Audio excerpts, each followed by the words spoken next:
Well, the hour is nigh. Secretary General, Your Excellencies, ladies and gentlemen, welcome and happy Africa Day. I am Georgia Calvin-Smith, and an important part of the opportunity that this commemoration affords us to reflect upon the continent's successes and common challenges is a chance to consider the importance of Africa's diaspora. And today we have two great panels lined up that will help us appreciate and explore how Africa's worldwide communities continue to have enormous impact and importance. So at the heart of the diaspora is connection, intellectual, financial, cultural, emotional, familial, networks that span the world, but still work to the benefit of the continent. Annual remittances come in at about $90 billion, but the contribution goes far beyond just money. It's also momentum. The diaspora, numbering at well over 28 million, also contributes to ideas that help pick up the pace of African development, and it is the continent's main economic driver. So to make sure that no one misses any of the essential conversations that we'll be having today, please make use of the interpretation headsets that should be in the pocket at the side of each of your chairs. You can swap between English and French as best suits you. For those of you following online, you can watch out for the hashtag Africa Day, or you can send us a holler, and any questions that you might want our panelists to address during the Q&A by tagging the @OECD_center and the @MNAfricans handles.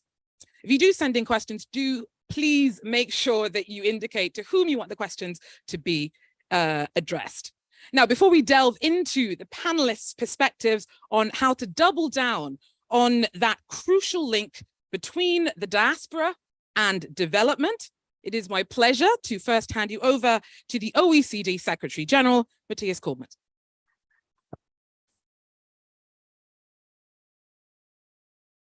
Well, thank you very much, and thank you so much for that very enthusiastic introduction of this afternoon's event. A very warm welcome to all of you, colleagues, friends all, to this symposium on the economic and social impacts of diaspora-led two-way trade and investment. Today's symposium for us is very much an opportunity to recognize the contribution that the African diaspora communities are making to their new home countries, as well as to their countries of origin. But today is also an opportunity to bring businesses, policymakers, and diaspora communities together to identify all the different ways and the tools we have to make the most out of this contribution, to really optimize the impact of that contribution. And I mean, indeed, it's a very timely discussion. Today is Africa Day, and we are marking also the 60th anniversary of the founding of the African Union, initially the Organization of African Unity. The OECD has a long-standing partnership with African policymakers, in particular through the Development Center and the Development Assistance Committee, as well as the Sahel and West Africa Club. Our engagement has covered several areas of common interest, ranging from investment to trade, global value chains, taxation, anti-corruption, responsible business conduct, education, and many other important areas of public policy. And we are committed, and we are working to strengthen that engagement moving forward. With the African Union Commission, we have begun consultations to shape and to formalize an enhanced and inclusive partnership based on equal footing dialogue and mutual interest. The partnership aims to support Africa's economic transformation, which will no doubt be fueled by the extraordinary human capital potential of its people, including and in particular its diaspora. The OECD is working with members and non-members to maximize the contribution of migration, including diaspora communities, to growth and to sustainable development. First, by harnessing migrants' skills in OECD countries. I mean, the overall share of migrants in the workforce of OECD countries ranges between 16 and 32%, which is an incredibly significant proportion of the workforce across OECD countries. To ensure that they can reach their full potential and can optimize their impact, the OECD's International Migration Outlook has identified several practical policy recommendations to facilitate that happening. Skills recognition, improving mentorships, better access to training, and of course, appropriate and appropriately welcoming labor market policies to help ensure migrants can gain rapid and stable access to jobs. Second, by better understanding the contribution of diasporas and returning migrants migrants that are returning to their country of origin. The OECD series, Talent Abroad, provides analysis on these contributions to help inform migration and integration policies in both directions. To date, we've carried out 2 reviews on African diaspora communities for Ghana, which we did in 2022 last year, and for Morocco, which we did in 2017. Our analysis of Morocco showed that returning migrants can provide a significant boost to the economic dynamism in the country of origin. The share of entrepreneurs is more than twice as high among returning migrants as in the general population, just to give you one example. And our analysis of Ghana found that a very high proportion of Ghanaian migrants worked in health-related occupations, helping to ease labor shortages and helping to transfer the skills in the context of their return to Ghana. Third, by enabling contributions by the diaspora to development financing efforts. And that is, of course, very important as well. Excluding China, remittances have been the largest source of external finance for low and middle income countries since 2015, exceeding foreign direct investment flows and exceeding official development assistance. In 2022, the World Bank estimated that $629 billion US was sent in remittances to low and middle income countries in 2022, compared to $204 billion in development assistance that same year. So more than 3 times as much that is returned back to the country in remittances. And remittances are expected to increase further this year to about $640 billion US.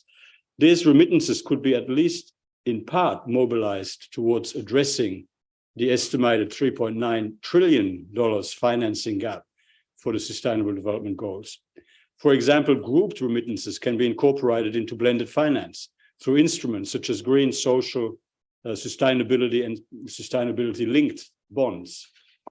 The fourth area that we can focus on is by including migrants and diaspora in the design of development cooperation policies.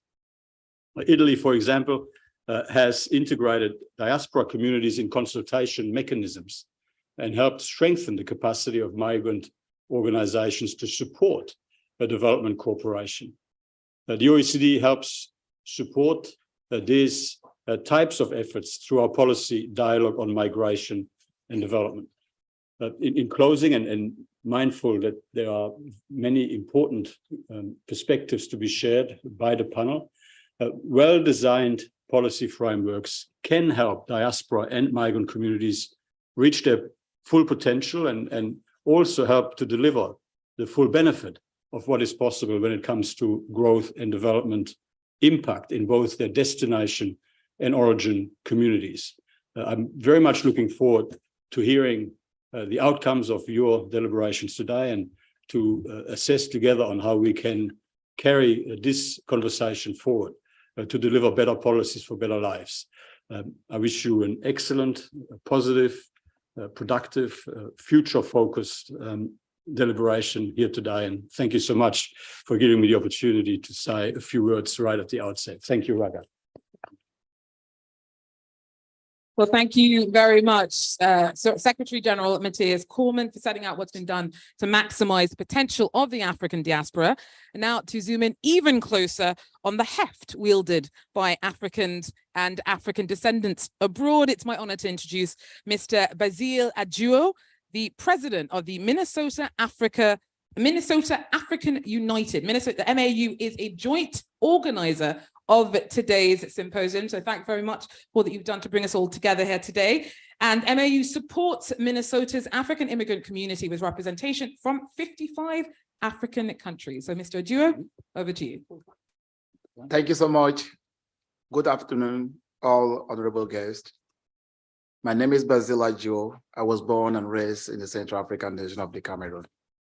I'm standing in front of you here today at OECD. I'm thinking of my grandmother, and I'm also thinking of my village. I'm really proud, honored, and blessed to be here with you today. I am the president and CEO of Minnesota Africans United. Today, I want to really thank you on behalf of over 400,000 African diaspora resident in the state of Minnesota. And in the future, we hope to support the dual citizenship aspiration of the African Union Agenda 2063. I'm here with a message for you, each and everyone, to love Minnesota. This is why I want you to love Minnesota. Minnesota is a very healthy place. Minnesota has natural beauty, including more than 10,000 lakes. Minnesota is a global center of the world for healthcare and the medical device industry. Minnesota is a place of immediate international business connections built upon our natural resources of agriculture, mining, and industries that translate these natural resources into consumer products. Also, I'm asking to love Minnesota because Minnesota has supported me as part of the African diaspora to represent our governor as a trustee for the public higher education. And also, I've worked with the United States Senator Amy Klobuchar. I've organized trade missions for Minnesota businesses to travel back and invest in the continent of Africa. And I've done this work tremendously with our panel here, particularly with my friend, Mr. Abdirahman Kahin, who is also here today, who was recently honored by US President Joe Biden as a Small Business Person of the Year. Africans have also chosen Minnesota. They have raised their families in Minnesota. They have educated their children in Minnesota. They have started and grown businesses in Minnesota. They have created jobs in Minnesota. And they have helped reduce poverty back on the continent of Africa. And to share their prosperity back to their families in their countries of origin. Now it's really the time for the nations of Africa to really choose Minnesota. We are asking all the nations of Africa to really choose Minnesota. Choosing Minnesota as a place to bring the World Expo. We want to make sure that Africa is present in Minnesota in 2027. To create a global space for the African diaspora to meet, to work, and to celebrate. The United States has 4 wealthy competitors for Expo 2027, and one of them is in Spain, Serbia, Argentina, and Thailand. Yet we are the only country who will celebrate Africa and its rich diaspora community.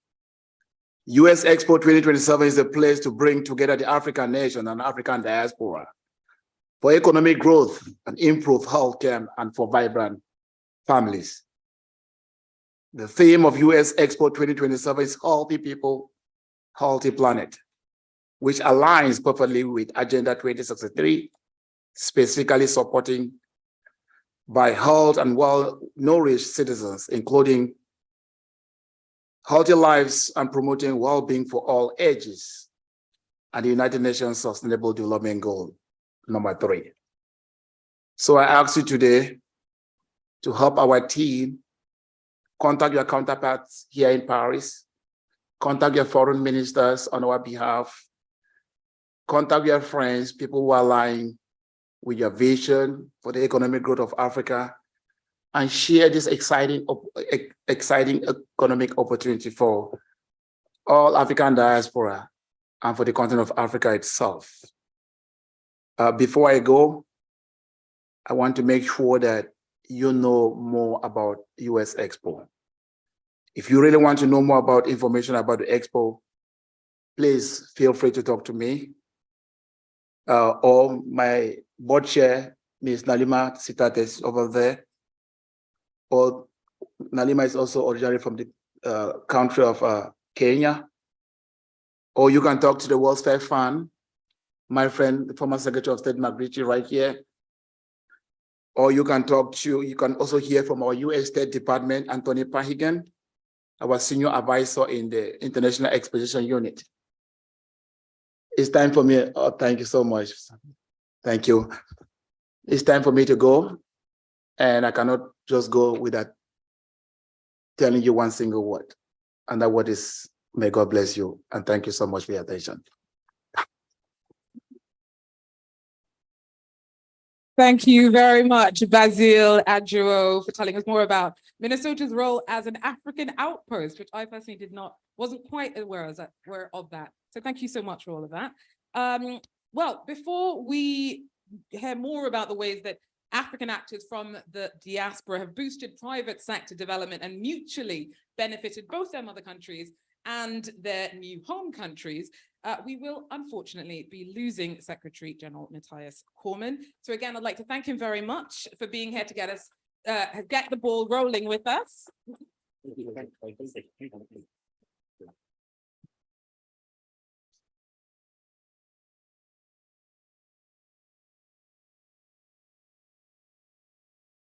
And I'm lucky enough to get the hot seat. So this is sort of into position. One moment, let me just get my notes.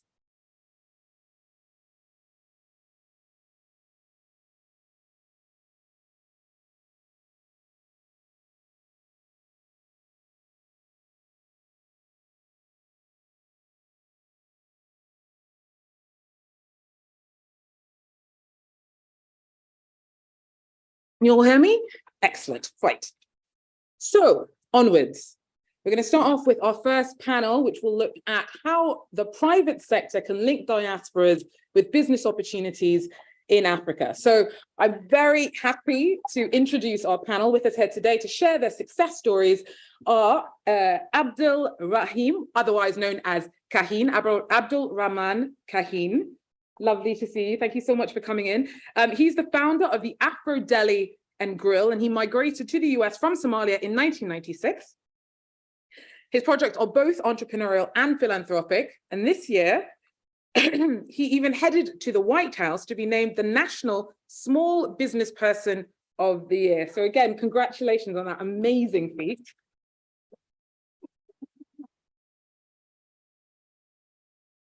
Also with us is Efe Ukala, who is the founder of Impactor. Efe, lovely to have you in.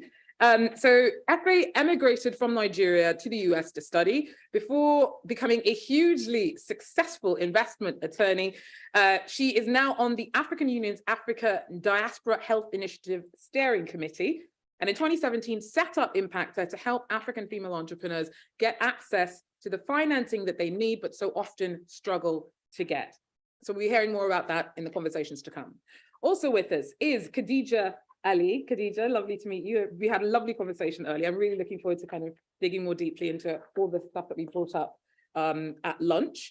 She is the CEO of Global Language Connections. She arrived in the US from a refugee camp and went on to create GLC in Minnesota, which not only provides jobs for migrants and others, but has also become an indispensable vehicle for cross-cultural business services, working in over 100 languages. And also with us is Dr. Chris Brooks, the co-founder and managing partner of Brown Venture Group.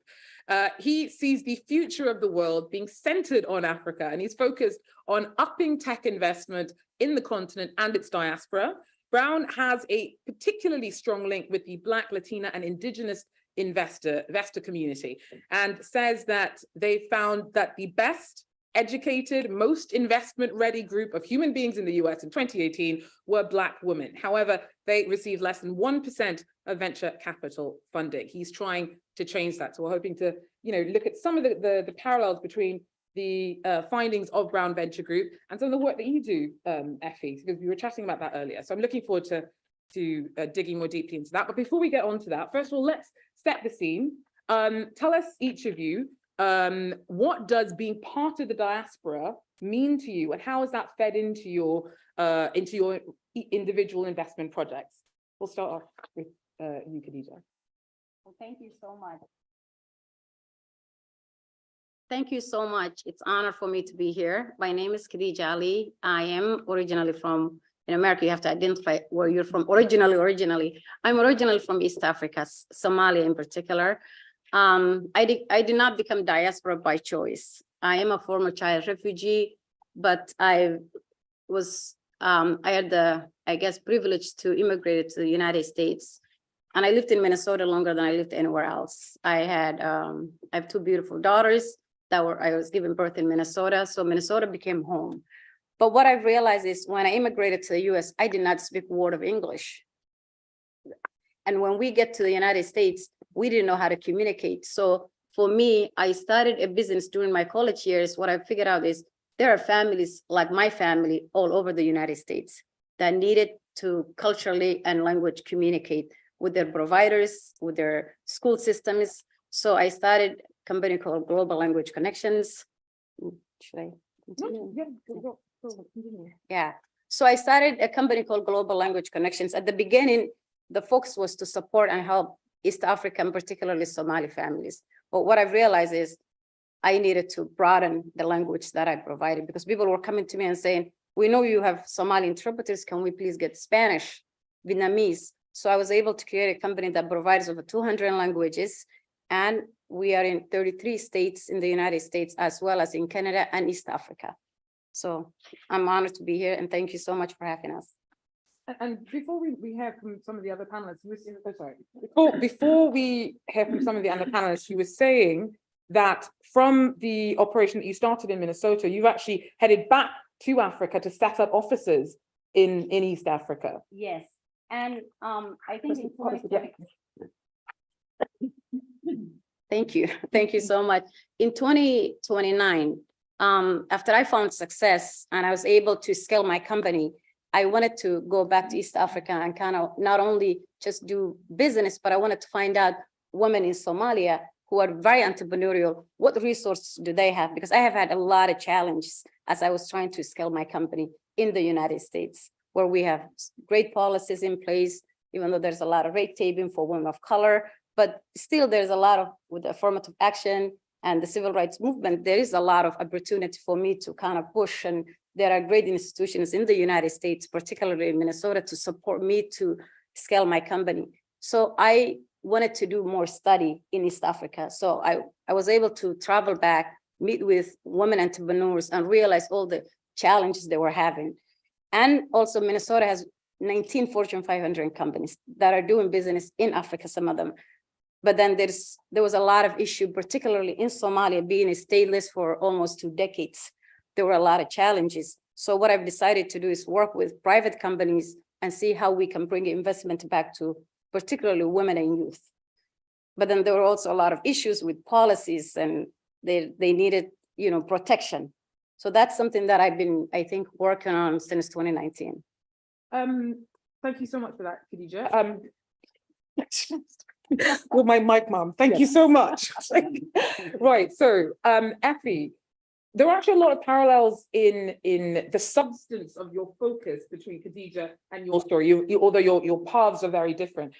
First of all, talk us through what your relationship with the diaspora is and how that's affected the work that you've done. And also if you can just touch upon some of the focus on policy that you've done over the years. Great, thank you. So like Khadija, I also came or moved to the United States. I moved as a teenager to start college, which to me, I think when I describe my diasporan experience, 3 words I would say is privilege. I would also talk about responsibility and resilience.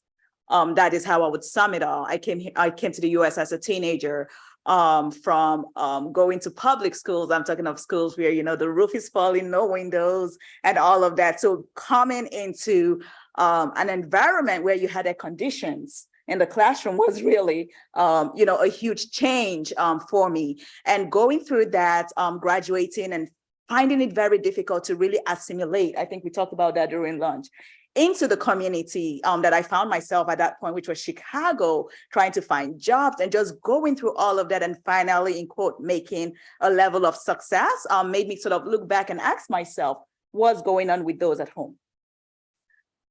These were equally bright people, friends I had. In fact, some of them were brighter than me, but did not have that ability to go into a university to get some of the experiences that I had. And when I looked at them at this point, they were mostly businesswomen, right? And I would call them and say, how is your business? It was always one story or the other. Luckily, I got into finance. I became a private equity lawyer. But throughout the time I was doing this work, I noticed that most of the companies that we were diligencing were male-led companies. I'm talking, I'd gone to Ethiopia, Kenya, Madagascar, Mozambique. But one theme that reoccurred was I was always walking into male-led companies. Now, I have a practice that whichever African country I go to, I also like to go to the marketplace because I want to pick up something for my mom. And whenever I go into the marketplace, it's all women. So I'm like, okay, well, there's a disconnect.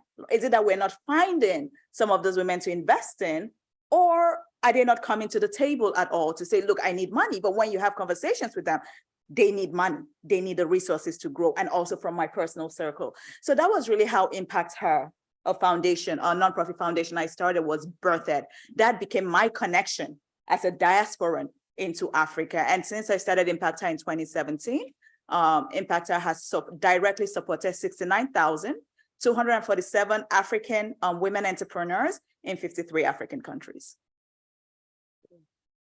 And bearing in mind that this disconnect between, the will and the capacity for women to be entrepreneurial exists, all around the world, particularly in the US. It's something that Chris's organization is specifically highlighted.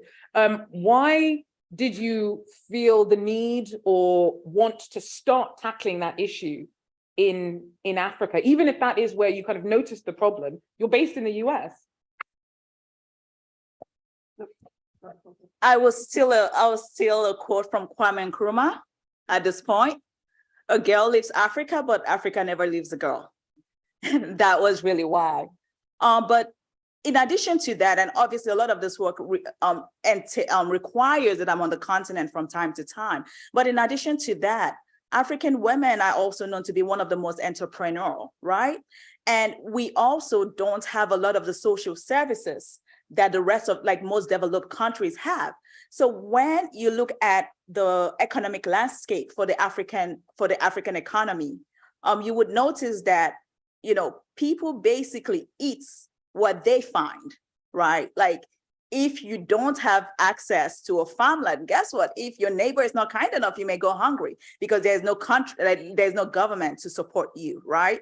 With that sort of social services or providing with food and shelter. But when we look deeper into Africa, most of the economies in Africa are actually supported by the small and medium-sized businesses. They employ about 70 to 80%. And when you look deeper into that, you'll find that women make up a majority of the workforce. So it just made common sense that if we want to address Africa's economic prosperity, we really have to look at the backbone of Africa, which is African female entrepreneurs. And really, that was what made me to look closely at the continent and really try to change or contribute to creating some level of change. Thank you so much, Afi. Kaheen, so what's your story in terms of your relationship with the diaspora and how that affects your work at the Afro Deli and Grill? First, thank you very much for hosting this amazing event. My name is Abdurrahman Kaheen, as everybody mentioned earlier. The relationship between the diaspora and the continent, I struggled in the beginning, the first thing that I struggled was food, where to get African food. And in the US, you have to be innovative because everything that you ask is been already existing, and restaurant is the biggest thing that exists in food is everything there. So I have to come up with an innovative way to bring a new concept, and I brought African concept that's never ever before been into display in the market, because we have thousands of African restaurants in the US, but 99% of them just target the community, but not open up to. So I said I can do it differently, and I came up a concept that's African food, but approachable to people who never been to Africa or who never had any relationship with Africa, because Minnesota is 95 or 90 or 98%, white. So I opened my first restaurant as the African Diaspora restaurant. That was the promotion, like an African culture, because food has no boundary. If the food is good, everybody wants to try. And it was a little bit hard to sell to non-African food, so I hire young students because I opened next to the University of Minnesota. And those students like the food, and they were the best ambassador that you have ever imagined. Now 13, yes. I am going to interrupt you there because I think that's a perfect segue, because it's clear the way to a nation's heart is through its stomach, because you were awarded the National Small Business Person of the Year. And I think that you have actually brought in a little clip showing just how much pomp and ceremony accompanied that award. So if I just ask the tech team just to pop up the video, we will come back to you if you finish with your thoughts. A Minnesota restaurant owner made a trip to the White House and is getting national recognition. President Joe Biden named Abdurrahman Kahine the National Small Business Owner of the Year. WCCO's Mariel Mose was in St. Paul when Vice President Kamala Harris's husband toured his restaurant. An unexpected customer walked through the doors of Afro Deli and Grill in St. Paul Wednesday morning. Second Gentleman Doug Emhoff and other Biden administration members met with the owner, Abdurrahman Kahine, who just earned the title of National Small Business Owner of the Year. I would have never imagined this day would come. Kahine immigrated to the U.S. from Somalia in 1996 and brought a cuisine that was missing in Minnesota, serving up traditional African foods fused with Indian and Mediterranean flavors. For the East Africa, for the Somali community, and for the people of color, that there is no limit in this country if you work hard. One way that Afro Deli stayed open during the pandemic is through community service work, something that impressed the Second Gentleman. They started doing meals during COVID, and they fed thousands of people during COVID, and what's amazing is they're still doing it. On the tour, Emhoff saw Kahine's hardworking staff putting together 600 meals that will be brought to a low-income apartment complex in downtown St. Paul. Seemed like a real pillar of the community kind of business, and I mean, a real reliable lunch spot. After the excitement of the visit, it was business as usual for Afro Deli, who serves a busy lunch crowd during the work week. It's a favorite spot for Claire Thomas. I mean, really exciting for the business. It seems really well deserved. Kahine says this honor motivates him. This will move me to open more restaurants and to be more engaged, especially with our community. In St. Paul, Mariel Mose, WCCO News. Before the national award, Kahine won the Minnesota Small Business Owner of the Year award. There are 4 Afro Deli and Grill locations across the Twin Cities. Congratulations again. So what do you think that level of recognition does for the business potential of diasporic communities in the US? There is a huge gap between the Minnesota community and the African community in terms of wealth, education, and business. So there is a lot of stereotype that African cannot do big things. So this showed now to the next generation and the future generation that if you have a ambition, if you have ideas, you can do it if you are really motivated. So this open bets to the next generation, especially the African diaspora. If I can just add something about Minnesota. I mean, this shows you the beauty about Minnesota, right? We have Kahin, who was the business, person of the year. We have Representative Ilhan Omar, the first congresswoman, right? We have Hamza Warfa, who is the first African advisor to Biden's administration. Not only that, this year alone, we had over 500 women graduating from University of Minnesota who are African diaspora. Minnesota is just a place that I think empowers us, because if you don't have an environment that does not empower you, Kahin is a very good friend. And we were talking today and he said, if I forget something, please mention. So what I think people like Kahin and people like my brother Bazel and a lot of the diaspora and Nalima do is that we don't just, Minnesota has a place, it allowed us to find success, and who much is given, much is expected. So for us, we're the ambassadors, not only in our great state of Minnesota, United States, but also ambassadors to our countries, because we understand both the culture, the language, and both countries. So we have responsibility, right? We went from scarcity to finding, success ourselves. And now it's time for us to not only give back, but look at those policies or things that hinder people like us, because in Africa, if you don't know somebody who knows somebody, it's really hard to get success. But people like Kahin and I, Nalima and my brother here, came to Minnesota not speaking a word of English, not knowing anything, but yet we're able to thrive, not only educational, but in terms of entrepreneurial. So I just wanted to add that.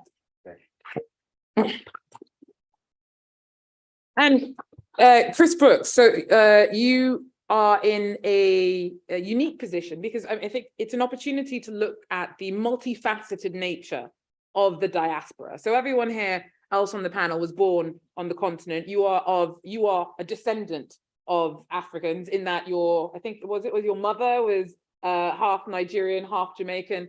How does that inform your relationship to the continent and the work that you found yourself doing? It's an honor to be here with you today. So yes, my mother is a West African Jamaican who immigrated from the small nation of Jamaica to the United States of America, to the state of Minnesota in 1964. So right as the civil rights movement in America hit its crescendo. My father is a white American from the state of Iowa, which is next to Minnesota. He came to the Twin Cities metro area in 1964 as well. They met and married. So I was born and raised as a biracial Black American in the Twin Cities metro area. And it's fascinating being raised half white, half Black. And on my Black side, there's actually two separate parts. My mother is, African and Caribbean, Afro-Caribbean, but I was raised as an African American, a Black American. So I've lived my entire life in these multiple worlds of where these worlds intersect. And in many ways, in America, we call it code switching, when you have to sort of change your language. And depending on what room I'm in or what people I'm with, I've had to be really, really cautious about how I speak and what language I use to make sure that I'm using the appropriate phrases, the appropriate language. When I was living in the city of Chicago in the early 2000s, I came across this really interesting book called The Mystery of Capital by Hernando de Soto. The subtitle is Why Capitalism Triumphs in the West and Fails Everywhere Else. And what I learned as I read that book was that talent is equally distributed among the human population, but opportunity is not. And that was the beginning of my journey back toward understanding the parts of the world that don't have the same economic opportunities as we have in America or in Europe, for example. On my mother's side of the family, the Afro-Caribbean side of the family, our family's oral history always stopped at the shores of Jamaica. And when I was a child, I didn't think anything of that. But as I got older, I really began to wonder, is there something beyond the shores of Jamaica? And I sort of knew intuitively there had to be, right? Well, I took an ancestry test, something I think every human being should do because it will help you learn things about yourself. And I learned that my ancestors are Western African, sort of like Nigeria, Ghana, Cameroon, the whole western coast of Africa. There are small parts of me or large parts of me that my ancestors walked those lands. And I became very quickly interested in finding my way back home. In the middle of all that, I happened to start a venture capital firm. We're a traditional VC firm. We only invest in entrepreneurs of color with technology ideas. And in our venture capital firm, I began to see ideas from the African diaspora. And by the way, I consider every Black person on planet Earth, and even people of mixed race of African descent, part of the African diaspora. So we started to see ideas from the African diaspora in the United States. And these are remarkable ideas, and it just reinforced what I knew and what I had learned earlier. Talent is equally distributed. Opportunity is not, and might I add, capital is not equally distributed. So our venture capital firm has the goal of creating a world where transformational capital is accessible to all, not just to some.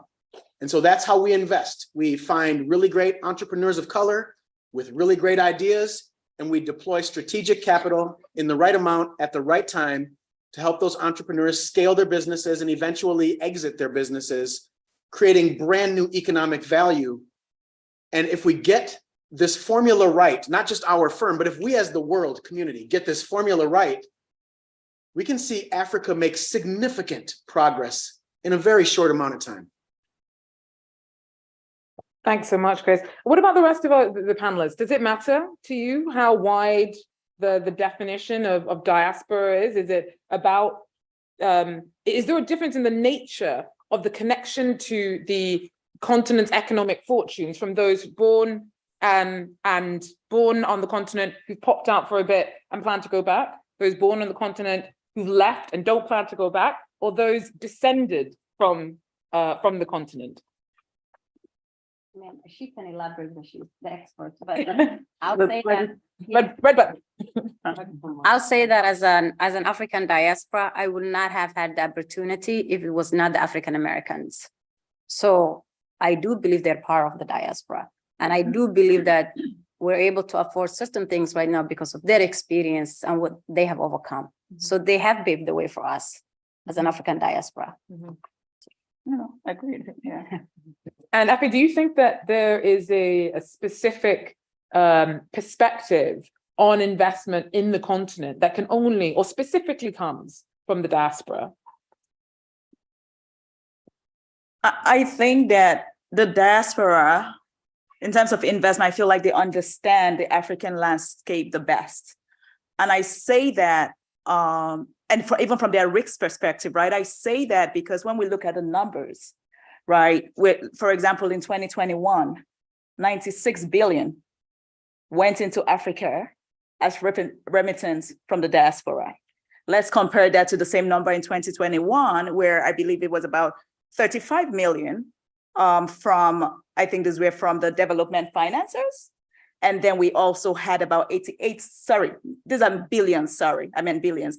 And then we also had 88 billion from development finance institutions, right? So that number tells you who's investing more in Africa, right? The diaspora, we're talking of 95 to 96 billion.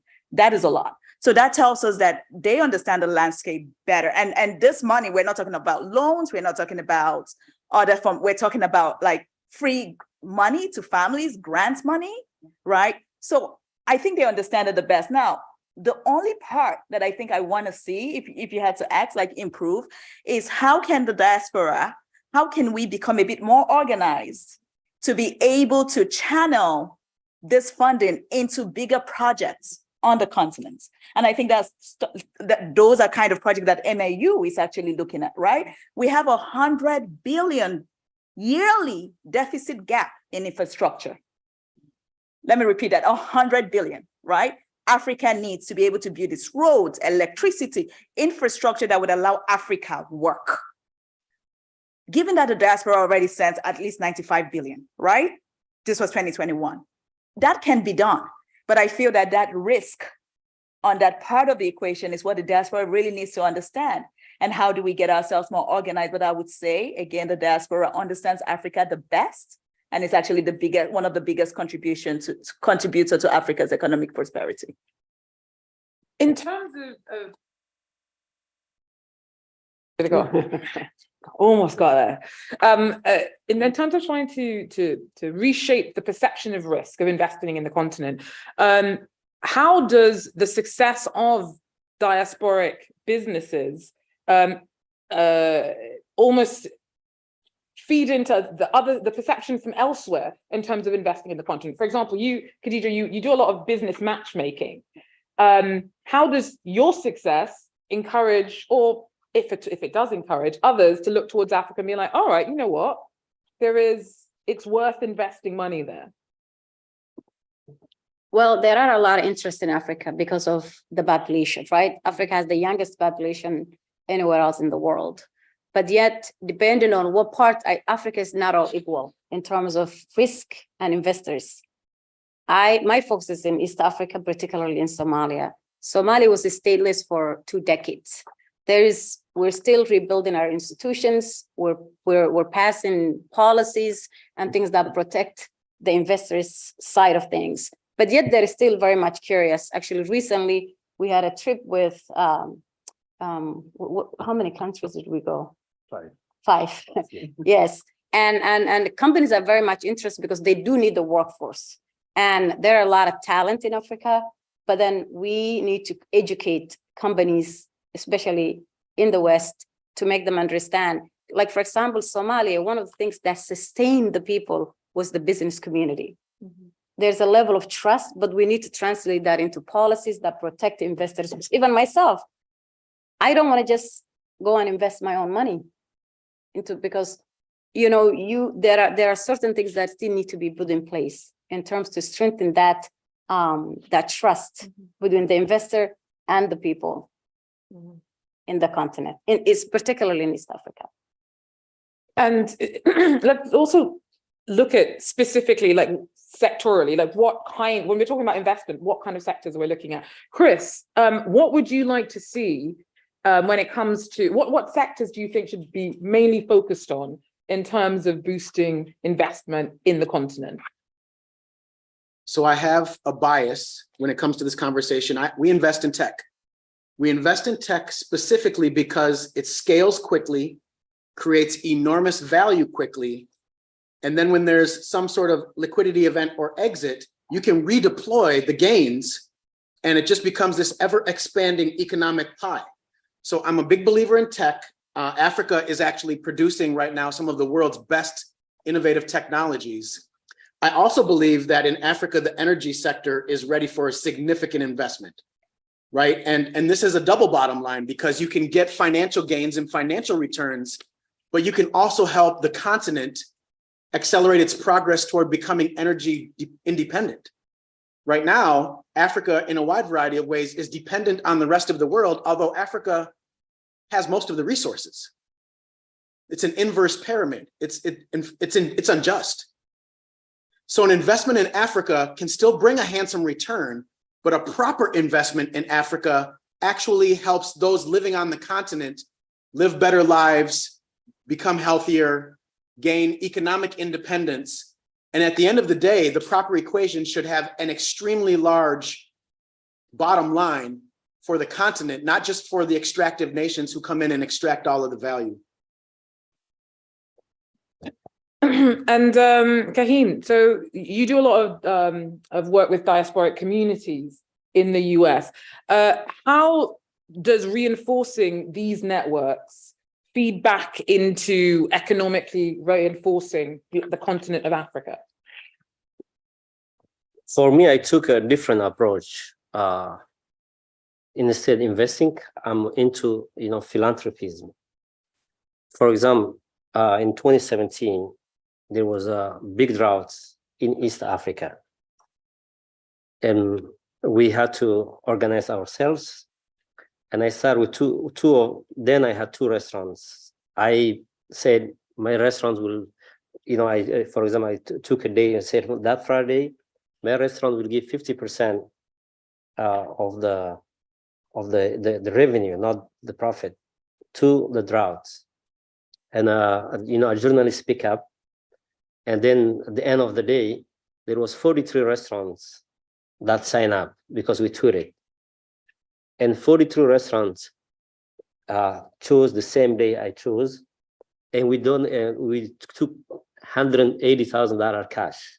43 restaurants that has no relationship with Africa. So it was an innovative way to to bring those people in. The line for those restaurants that day was huge, and that was like a big impact. So a lot of people became aware that there is a drought in Africa, because all the newspaper, all the social media was about done out for East Africa because of the drought. Another thing that I do, I build, actually Afrodel built 2 schools in East Africa with $36,000. I won't say 2 schools, but I will say classrooms. We built like in 2 different villages, like 5 classrooms for only $36,000. So that shows if we as a diaspora are engaged our communities in back home, every dollar that we send, there is no overhead. We are giving the money directly to the locals, the local elders, especially the elders who manage, Africa. It's all about, the elders. So we give the money to elders, and the elders hire the construction companies and start building schools, libraries. So my focus is more into the education. And luckily, Minnesota, we have booksforafrica.org. You can Google. They are the biggest book donors in Africa. They've been in existence, I think, 30 years, and I believe they donate over 50 million books to Africa. So I'm an ambassador of that organization. Just the last 3 years, Afro-Daily helped ship 7 containers to Rwanda, Somalia, Ethiopia, and Djibouti. So that's one of the examples that my leverage, because when you own restaurants, the community trusts you more. And that's, I leverage that way, which is a good thing, right? So for another example, last year in a city called Hargeisa in Somalia, 3,000 shops burned down in less than 24 hours. 3,000 shops. It was one of the biggest market. Okay, so I rent a banquet hall, and we said Afro-Daily will donate a dinner for that cause. So we raised $1.2 million in 15 days from the business community in Minnesota. And I was one of the committee that took the money to the locals. We had to take we didn't take the money with us, but we use transfer money, and we asked them to waive the fees. So 100% of the money went directly to the local, to the victims, and we videotape, we recorded everything, and we bring it back to the community. So sometimes we have to use, this kind of leverage, because a lot of times the UN money or the US aid money or the European money goes to different channels, and maybe 10% goes to the community. But with the African diaspora help, I think those money can go directly to where it's supposed to go.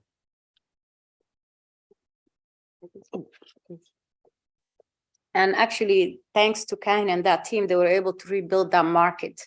So, because otherwise those people would not have way to rebuild it. But like the African diaspora, right, we're all doing things in silos. So when COVID happened, few of us also went together and were like, okay, we need to support people back home because they don't have social safety nets, right?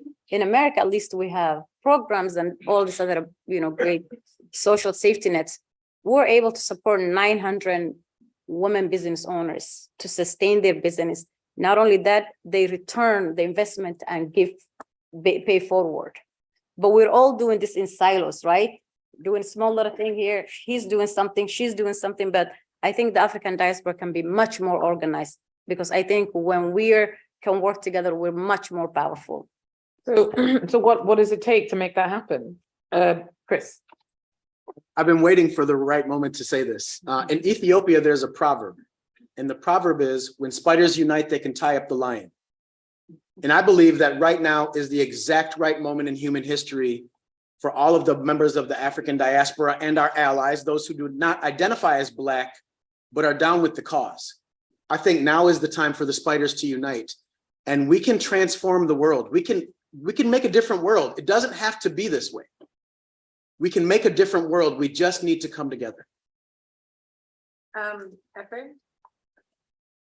Yeah, I just wanted to add to the technology point that Chris made earlier, which when you asked the question about, what industry should we be looking at, and definitely to Chris's point, technology is on the top of the list. But for the diaspora, just beyond investing in technology companies, you can look beyond that into creating solutions.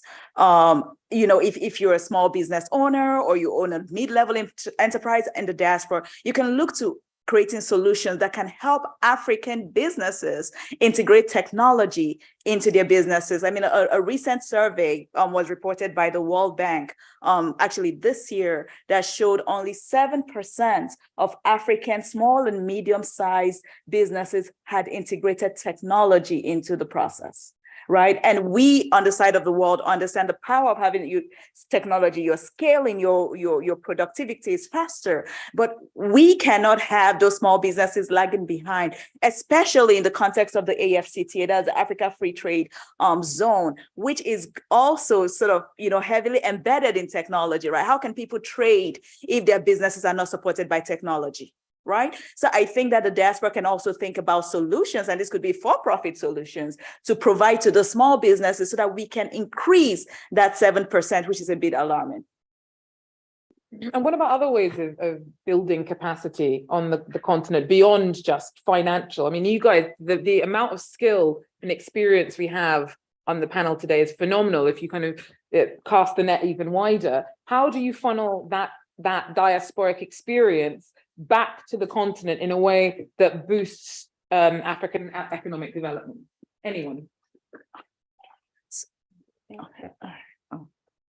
I travel a lot to Africa, and every time that young people see me on the street or somewhere, they ask me, "Hey, can you ask a minister or that department to ask if they can hire me?" So the problem in Africa, everybody wants to work for the government, and everybody wants to, work, easy money.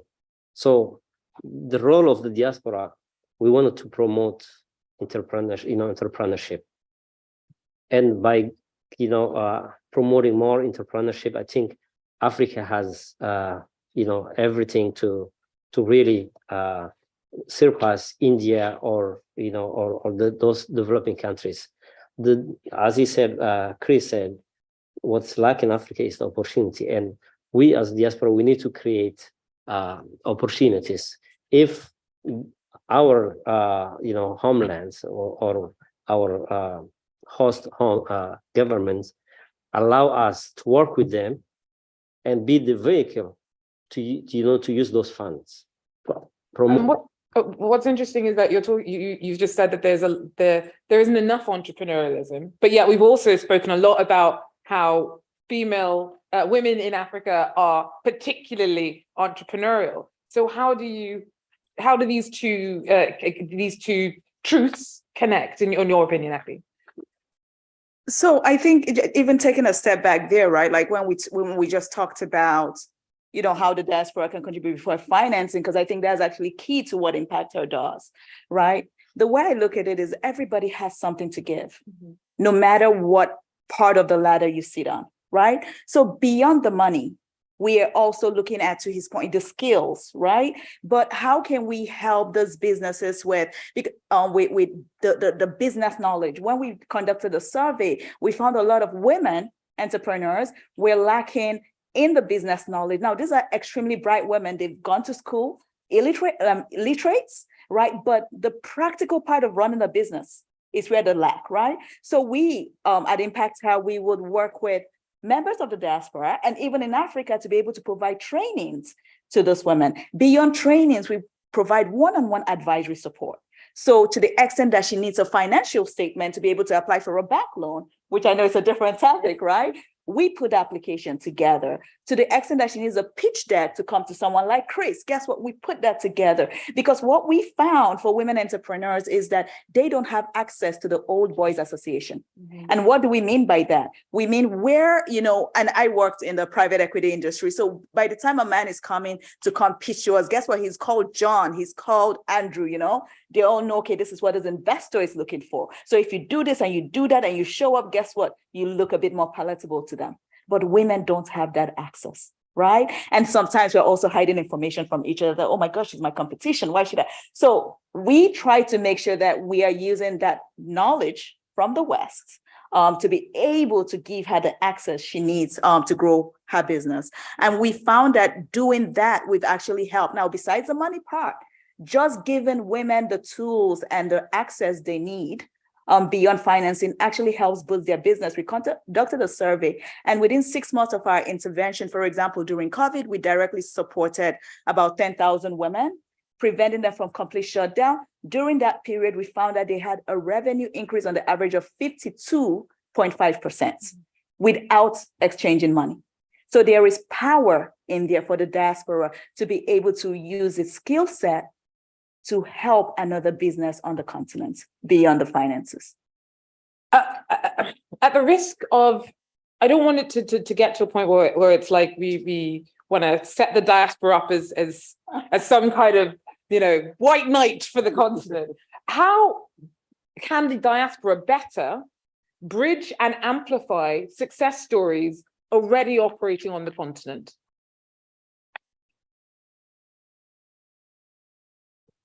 I think getting involved, showing up, traveling back, meeting with the locals, understanding their business. Like, for example, 2019, we highlighted 5 women who were just selling tea on the streets. But like she said, we were able to help them with their functional expertise, help build capacity. And they went from just selling tea to adding sweets, to adding this, to adding that, because they now have an understanding of what business, because they didn't really take themselves serious as entrepreneurs, right? Mm-hmm. It's like, this is what I do to survive. No, you're a businesswoman. But in order for you to get to a certain level, you need to be polished. You need, financial literacy. You need capacity building. You need resources. So I think diaspora could be the vehicle, because like personally, I studied nursing. I didn't go to business school. So when I started my business, my first year was bringing $1 million. I didn't understand the gross revenue. And I'm like, okay, I make $1 million. I'm a millionaire. And my accountant is like, no. 75% of this money goes out the door. So how do you plan to, so it took me time. I had to go back to school, study, but I had a lot of support system around me because I didn't understand business, right? Because you're like, okay, I say $1 million, shoot, I'm a millionaire. It's like, no, you're not quite a millionaire. So it's like making them understand financial literacy. That's actually something even we do locally with the African diaspora in our state in Minnesota, help them understand. Hey, because when COVID happened, we realized a lot of those businesses were not even actually registered properly. But there is also, a lot of understanding already in the continent. How do diasporic success stories bridge back and collaborate with, established businesses that are doing pretty well to better amplify African economic success? Perhaps, Chris, do you have a perspective? I'll yield. Okay. No, go ahead. It's fine. I want to actually go a couple layers deeper than the current conversation. When Africans were imported to America as slaves, we Black people were told that we were not fully human. America told Black people they were 3/5 human. And that meta-narrative of less than human has been indoctrinated in people throughout American history. So one of the things that we must do is we all must, even members of the diaspora, must examine our worldview and ask ourselves, do we really believe that talent is equally distributed across the world? Because in many nations, especially developed nations, We've been taught that talent is not equally distributed. We've taken this Darwinistic approach, survival of the fittest, and we've basically said that the developed nations are the fittest. The nations that are developing or less developed are not as fit, are not as smart, are not as good. And that is just diabolical and patently untrue. So I think the root, the foundation of any solution that has to do with the continent of Africa must be Africans are brilliant. Africans are capable. Africans are investment ready. Africans have the best solutions for Africa. If we really believe that, even those of us who are members of the diaspora, we will continue to tap into the genius of the African people that live on the African continent, and we will build a better society because it will be deeply informed by those who live and breathe the African air every single day. And that's how we at Brown Venture Group, and that's how I, as an individual investor and practitioner, look at the world, and that's how I'm approaching the work. The best solutions for Africa come from Africa.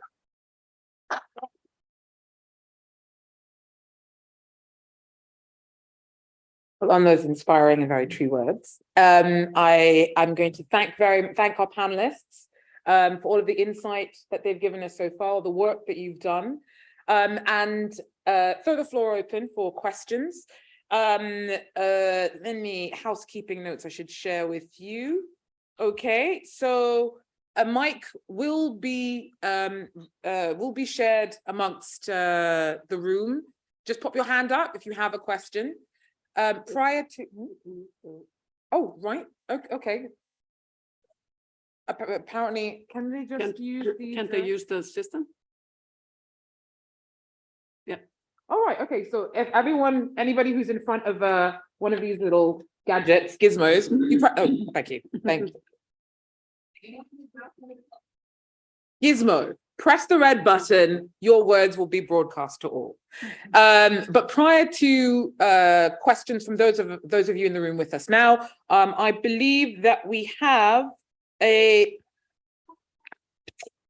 couple of contributions from, first of all, I believe, Monsieur Montaga Diop from Keku NGO. I believe you have a question. If you'll just pop your hand up and make yourself known. Excellent. Please address your question to the panel and let them know to whom it is addressed. Monsieur Job.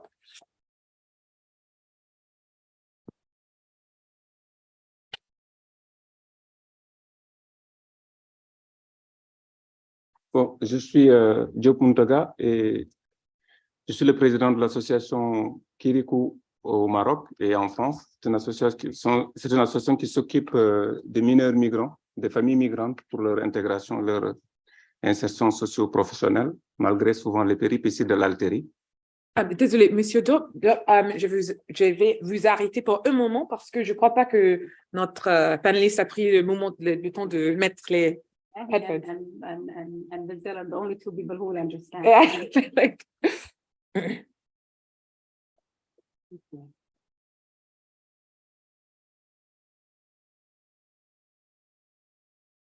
Okay, everyone. I'll just give Chris a moment.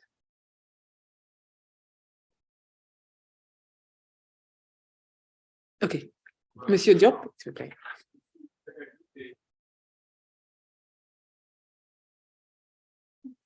Désolé. Je suis Diop Muntaga, donc je préside une association Kirikou qui est installée aujourd'hui au Sénégal, au Maroc et en France, notamment à Paris, qui s'occupe des familles migrantes, de leur insertion et de leur accompagnement dans l'intégration et tout ce qui est embûche dans le cadre de l'insertion malgré les péripéties que l'on connaît, notamment l'altérité. Donc ma question était de voir avec vous quel est l'impact aussi de tout ce qu'on a dit, ce qui a été retenu aussi, dont la colonne vertébrale réside sur l'impact de la diaspora.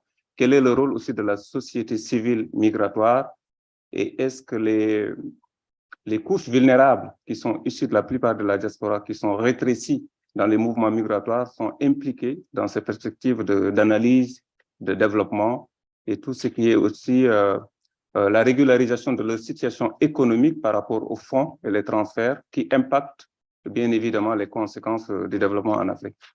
Merci. Merci, Monsieur Diop. La question est pour quelqu'un spécifiquement?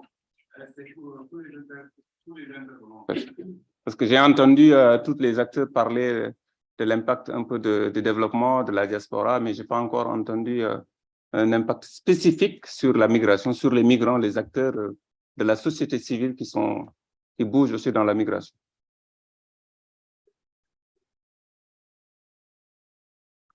Would anyone like to take that question? I can take a shot at it. I think what I understand from the question, I just want to make sure, is that I guess there has been this focus on the diaspora into Africa, but what's going on with like how can the diaspora within this countries also be supported? Is that correct? I believe so.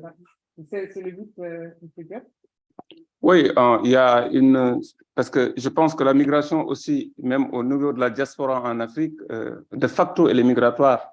Donc, c'est dans ce contexte aussi, c'est-à-dire que comment elle est impliquée, même dans ce programme, comment elle impacte le développement en Afrique, cette diaspora migratoire et cette société civile qui entoure cette diaspora, mais qui travaille typiquement dans la migration. Yeah. I think you and Bazel should answer because Bazel. Okay. No, go ahead. Go ahead. Yeah, so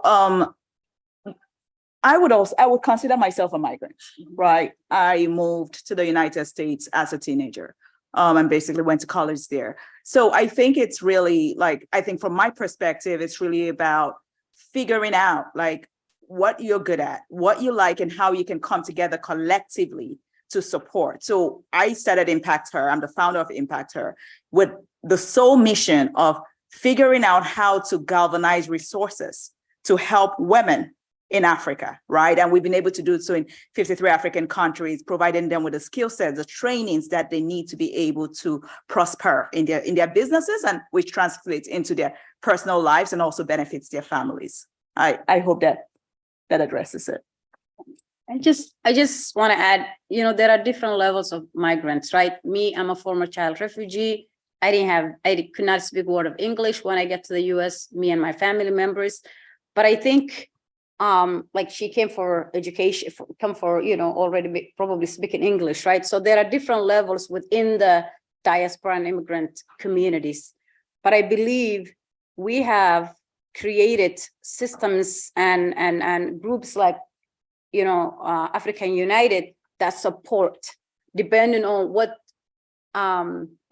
you want to do with your life. If you want to become an entrepreneur, if you want to just become a professor, if you want to just be the janitor who clean, it doesn't matter. So we do have support systems particularly in the United States and particularly in Minnesota, that we have a lot of great support systems, whether it's the civil society, whether it's our local government, whether it's, city level, county level, state level. So depending on how you come to the US itself, we are not all equal as immigrants.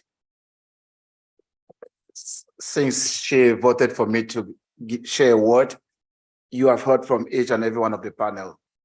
Much amount of the money that we send to Africa goes right here. We want to make sure that money is recycled in a way that doesn't go here, in a way that goes into producing something that generates something that creates job for somebody, not to move from Cameroon to Togo, or not to move from South Africa to Kenya. Create a job, get someone out of poverty, send a kid to school, and make sure that we build a more vibrant, sustainable community.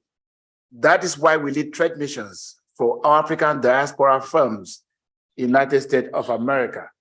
The goal is to see the already existing businesses or the ideas that we can take them out from their mind into a piece of paper that end up into money, that ends up into a business plan, that end up into a partnership. That is what we do. That is what we have brought from the United States of America here in Paris to meet people like you. We can wrap our hands together and make sure that we use US Expo 2027 as a pathway for that economic growth. That is the message that we brought from the United States in order to solve this migration problem, not only from South-South or North-South or South-What. It is our joint venture, that we think that it's our duty and our responsibility to reduce the migration rate from the continent so people don't die along the Atlantic Ocean, whatever. That is who we are. Je voulais juste rajouter un petit mot. En fait, je pense que au-delà, ma question, en fait, elle partait sur cette réflexion. Je voulais pousser cette réflexion à ce qu'elle arrive, parce que la société civile que nous sommes, vous et moi, nous travaillons sur pas seulement pour le développement de l'Afrique, mais notre rôle, nous, société civile aussi, c'est de travailler et d'essayer d'éradiquer cette malédiction de l'immigration clandestine, ces enfants, ces jeunes hommes et femmes qui prennent la route de la mort, qu'on appelle route de l'espoir, qui partent, qui abandonnent l'Afrique, qui abandonnent leur terre pour aller chercher un avenir meilleur. Notre rôle à nous, c'est d'essayer de leur montrer qu'il y a de l'espoir là où ils viennent et qu'il y ait pas seulement des paroles et des discours, mais que ça soit accompagné par des projets de vie, que ces mineurs aujourd'hui, il est inadmissible qu'un mineur aujourd'hui de 16 ans, 17 ans, quitte Lubumbashi ou quitte Dakar pour prendre la route de la mort dans les eaux méditerranéennes du Maroc et venir en Europe de bonne foi, certes, par l'espoir, mais c'est inadmissible pour les institutions, pour l'éducation, pour la déperdition scolaire. Donc notre rôle à nous, c'est pourquoi ma question tirée vers ça. C'est-à-dire que l'impact, ce que vous avez fait, c'est incroyable, c'est à saluer, c'est de l'investissement, c'est du success story et c'est de la dignité humaine de travailler et de gagner pour l'Afrique et pour aider les proches. Mais c'est surtout de travailler aussi avec la société civile qui souvent pense, élargissent des projets de vie pour ces jeunes hommes et femmes pour qu'ils essayent de rester là où ils sont, parce que les gouvernements souvent ont failli, ont abandonné et malheureusement, nous sommes une génération arnaquée. On nous a fait croire que l'école de la République, c'était le salut. On nous a fait croire que les politiques de développement initiées par les États étaient un salut pour la jeunesse. Et on voit aujourd'hui le contraire. Donc vous et nous, en tant que société civile, nous avons le devoir, je pense, de réfléchir, de mettre en œuvre des projets de vie qui ne sont pas suffisants, mais qui pourraient au moins aider certains jeunes à croire à leur talent. Le talent, il existe. La raison, c'est vous. L'exemple, c'est vous. À l'espoir, à essayer d'innover, d'entreprendre, pas sur la route de la mort, mais en Afrique. Donc, c'est ma question, en fait, je voulais tirer le débat sur cette perspective, en quoi ce développement que vous avez innové avec le talent, avec l'expérience, avec, si vous voulez, aussi l'endurance, comment aussi transformer cette endurance en Afrique avec les jeunes, mais via, bien sûr, dans des organisations qui peuvent mettre des projets sur la place, des investissements sur le terrain et que ces jeunes puissent épanouir, s'émanciper et que l'école retrouve le rôle parce que la clé, c'est l'éducation. Et tout à fait, je suis d'accord avec vous. Le chemin à parcourir est très long, mais l'espoir restera la locomotive.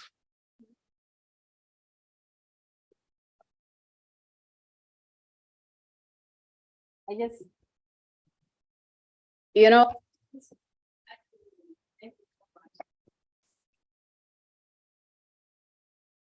thank you so much for your kind words. I think for Somalia, I'm a Somali American. There's a multi-dimensional steps that we need to take. We need good governance. We need to create institutions that support the people. I think my sister Ria said, people in Africa, especially in particular, they want to work for the government. But how can we create and strengthen the private sector so that they don't all need to end up at the government? Because when you end up working for the government, there are ways there, you can work around or whatever, it's who you know. So we need to empower and strengthen the private sectors and create opportunity so that people don't take those long journeys, because I know for a fact right now we had, I don't even know how the numbers, but the large Somali youth that recently came through Mexico, and a lot of them died on the road as well.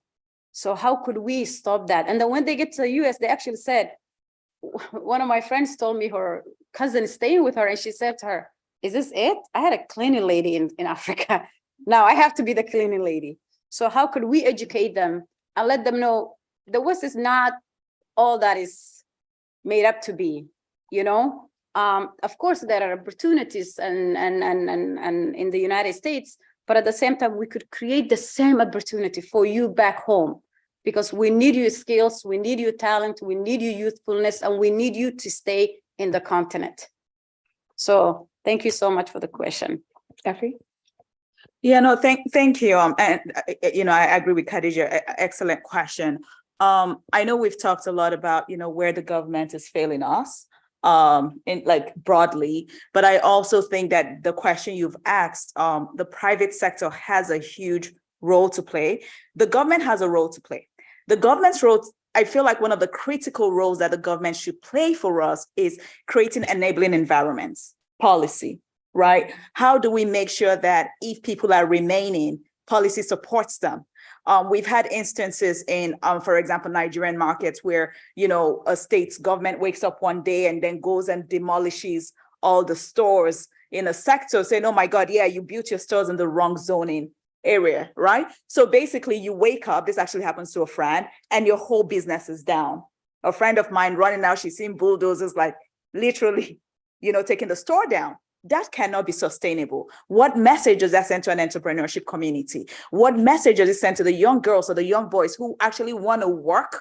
Because I've also met those of them that say, you know what, I love my country. I don't want to leave. I just want a good opportunity, right? Mm-hmm. How does it encourage them to stay? So the government really, where we really need them is creating those policies that promote innovation, that promotes entrepreneurship within the country, that even maybe somehow credits entrepreneurs through taxes, hit people where it matters in their pockets, right?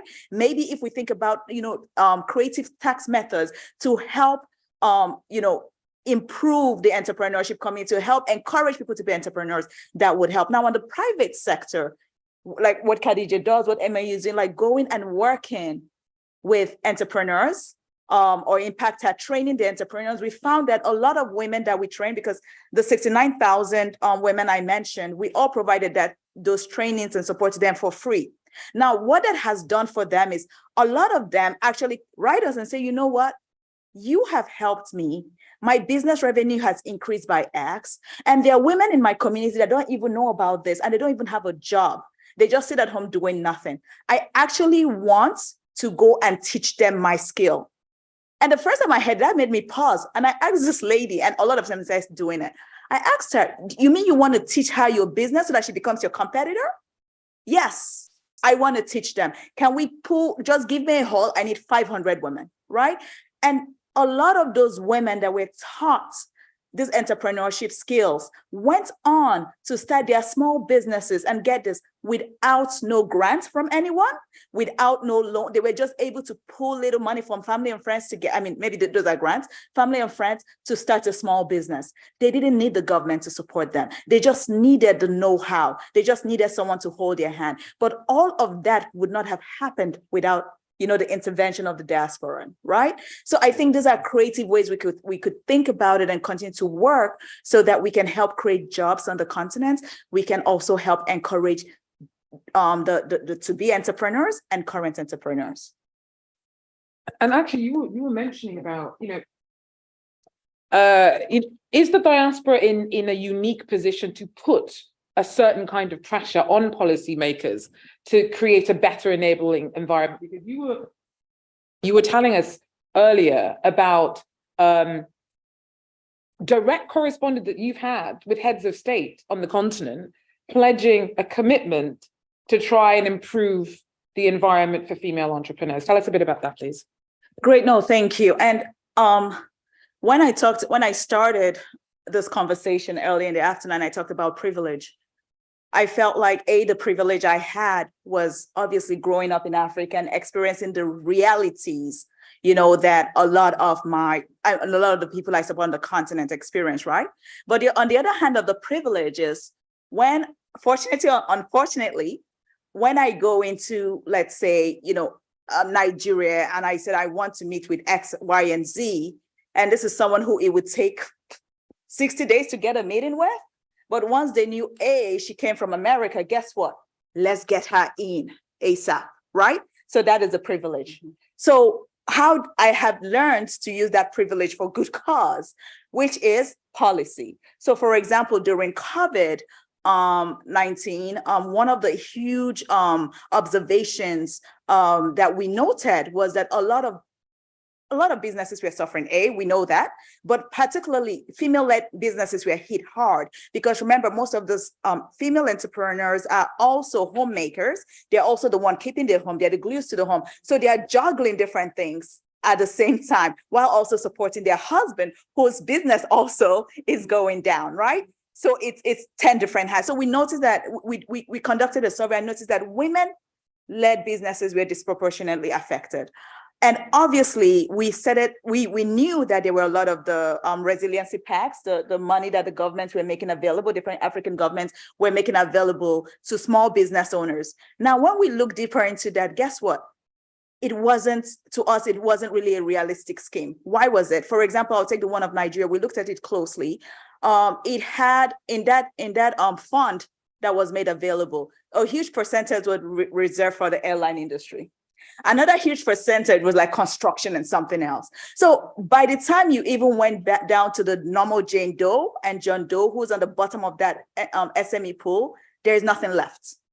That was the reality. So we looked at this policies, those that had resiliency packages. We looked at those for most of the countries. I think we saw about 30 countries, including South Africa. We put that together, and I wrote a letter to each of the presidents, congratulating them for putting such grant schemes together, but telling them that this is not sustainable if they want their country to build back better, because women-led businesses were significantly left out of it. Not intentionally, it was implicit. So you had to read between the lines and understand where they fit in. And they were left out of it. And that was really how the advocacy started. Sent out letters to 30 African presidents. A few of them responded, including the president of Ghana. And most of them actually implemented or were passing some of this policy advocacy within their cabinet. So I would say, out of obviously the very bad era of COVID, we actually got to make a bit of a meaningful change through policy advocacy. Thank you very much, Afi. Okay. So that we're all on the same page. We currently have just about 15 minutes left with the panelists. I'm going to ask, so the following answers, if we can just try and make them a bit concise so we can move through as many questions as possible. Before I come to the floor, we have a question from Mr. Kaglar Ozden, the co-director of the World Bank's 2023 World Development Report. Yes. Something that you'd like to ask our panel, if you just let yourself be known, please. Mr. Kaglar. Yes, it's working, right? I'm not good with technology, so I wouldn't be a candidate for your venture capital fund. Apologize. So the World Development Report this year was on migration and refugees, and this is the flagship publication of the World Bank. And this was a big step for the World Bank because, believe it or not, we kind of dodged the issue historically because of the political ramifications.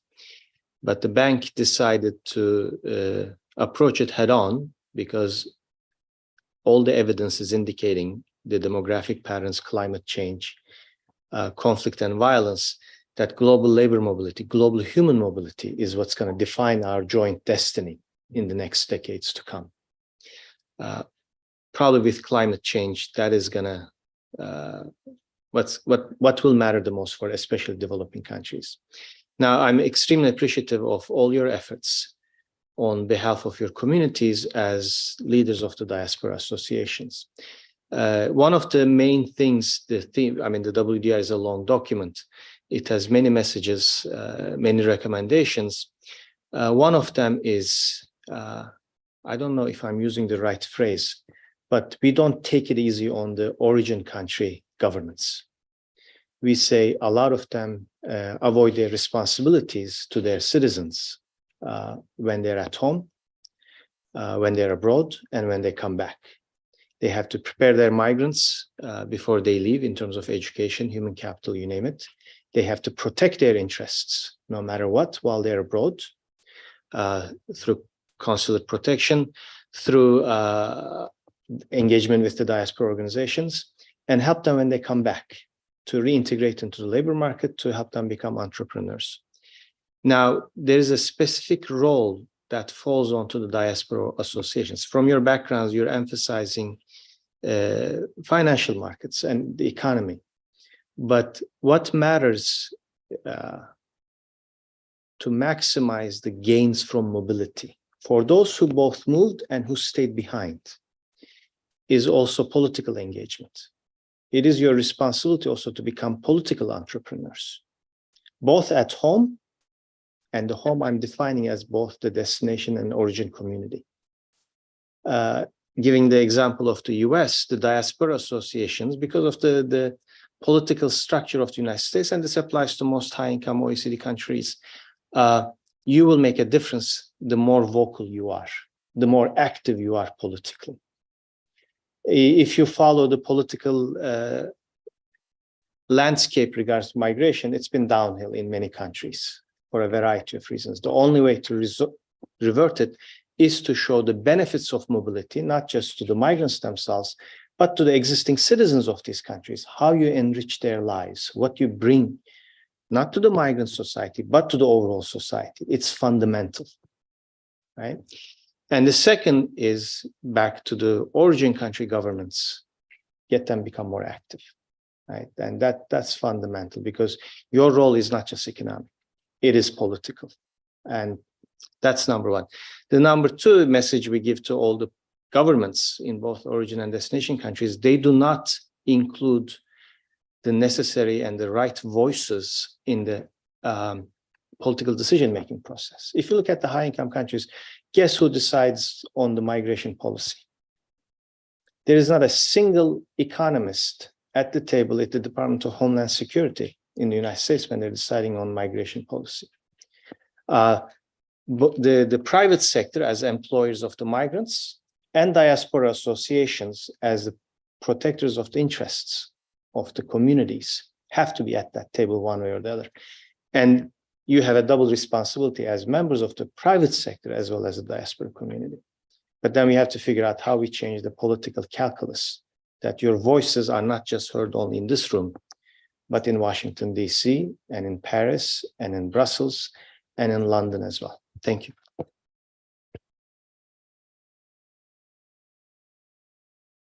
Thank you very much, Mr. Kagler-Osden.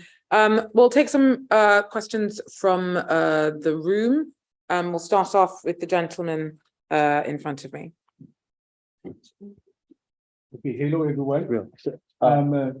Awesome. Okay, hello everyone. I'm Alban Kwakamwahan, president of One and Consulting Group. I don't have a question, but rather a contribution. I heard one of the panelists said youth in Africa want most of them to work in public sector. I would like to share with you that the context have changed. With nowadays social media, the young man in Cameroon is able to see through Facebook, Instagram, the lifestyle of a young person in Nigeria. And talking about Nigeria, precisely, there the youth is no more waiting for the government. They know that wealth, growth, riches are more into entrepreneurship. And another issue is that this youth, being aware of all this information, is making the government more accountable because the demand is high. They need infrastructures, they need schools, they need a well-being, and they are demanding more from the government. And this government now are being forced, are being obliged to bring more solutions, knowing they cannot more continue keeping their position without bringing more solutions. And this demand will grow higher. So what I want to say is both public and private sector, we have to play their part. There's no one we have to put and left behind. Both we have to play their part. The role of the diaspora is to make sure there is a synergy to bring what we need the most in Africa, That is capital. When I'm talking about capital, it's not only financial capital. I'm talking about all the capital, right? So we need to work together and know how to bring solutions, especially sustainable solutions, because as the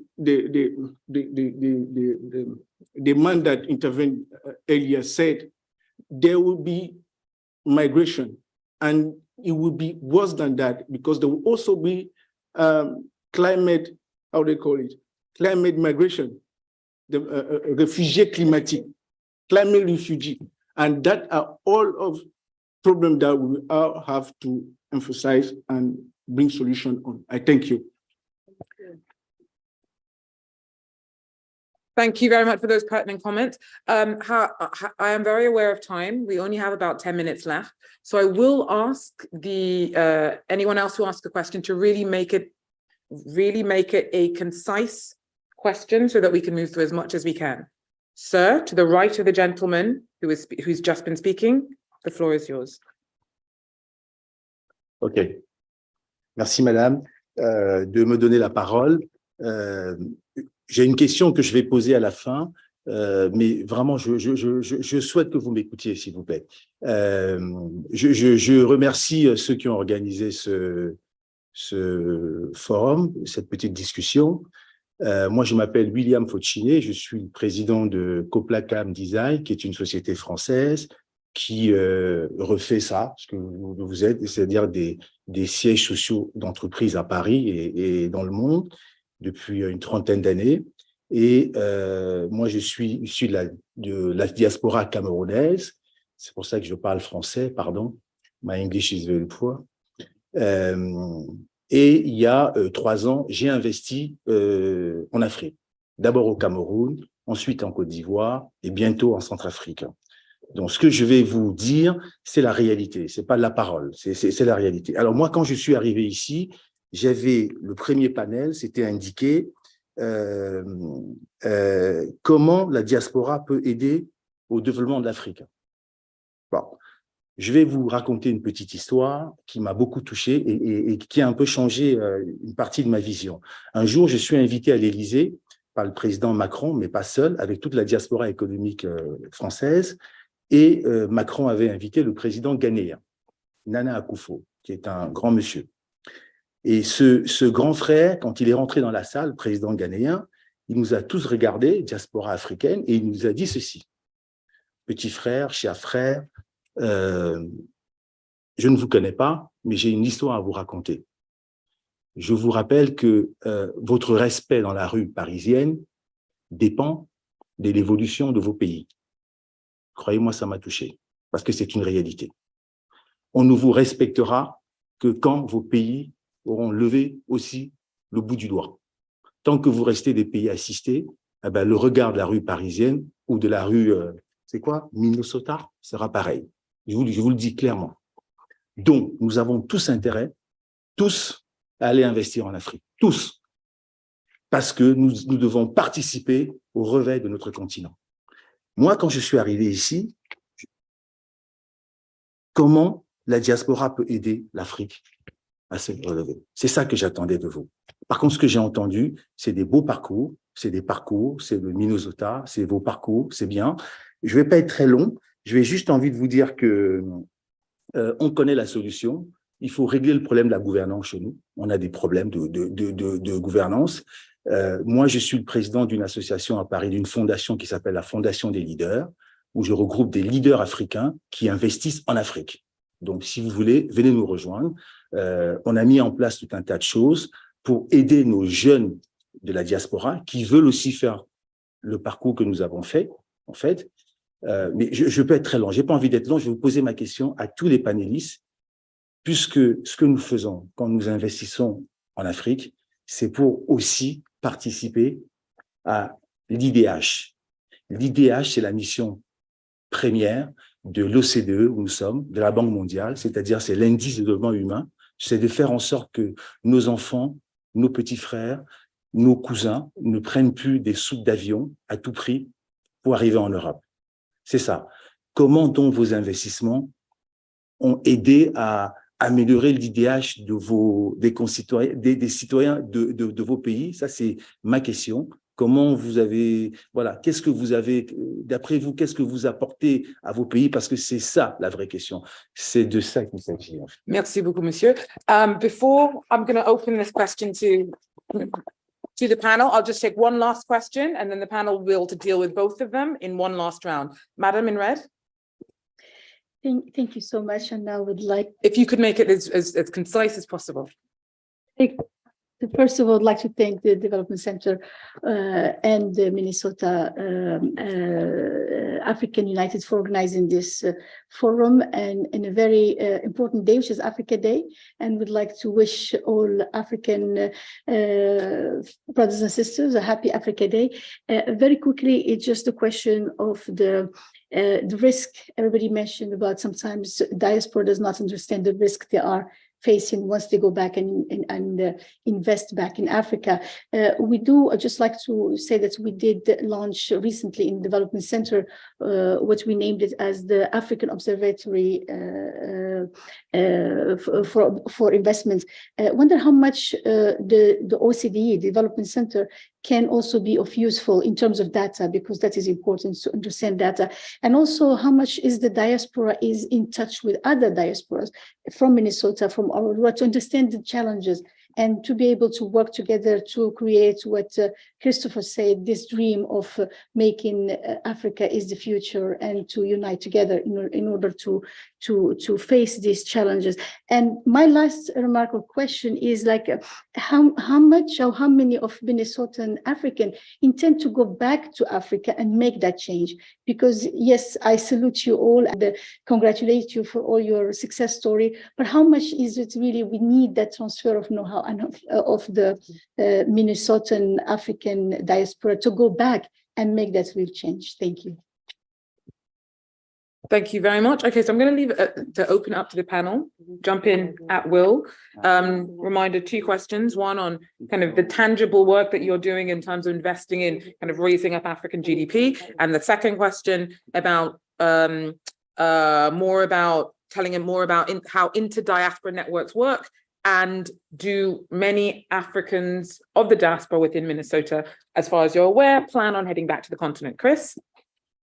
So I want to thank everybody who asked questions, for your thoughtful questions, for your passionate questions. I actually think the last 2 questions overlap. And if you look at them as like a Venn diagram, the middle of those 2 questions is governance, right? Governance will dictate whether or not people move back to the continent. Governance will dictate whether or not investment flows to the proper destination or gets trapped up in some sort of firewall. To answer your question directly, the firm that I lead, Brown Venture Group, we consider all Black people part of the African diaspora. So the majority of our investments have been, by far, the majority of our investments have been made into the African diaspora. We also have an investment that is operating in the nation of Tanzania. We made an investment, a strategic investment into a mining operation called the Pula Group, P-U-L-A, in Tanzania. And why did we make that investment when we had many, many other investments we were looking at? Because the Pula Group is situated in a nation where there's good governance, is operated by a woman who is perfectly positioned. Her father was the US ambassador to Tanzania. He's a Black man. She's a Black woman who lives and operates in Tanzania.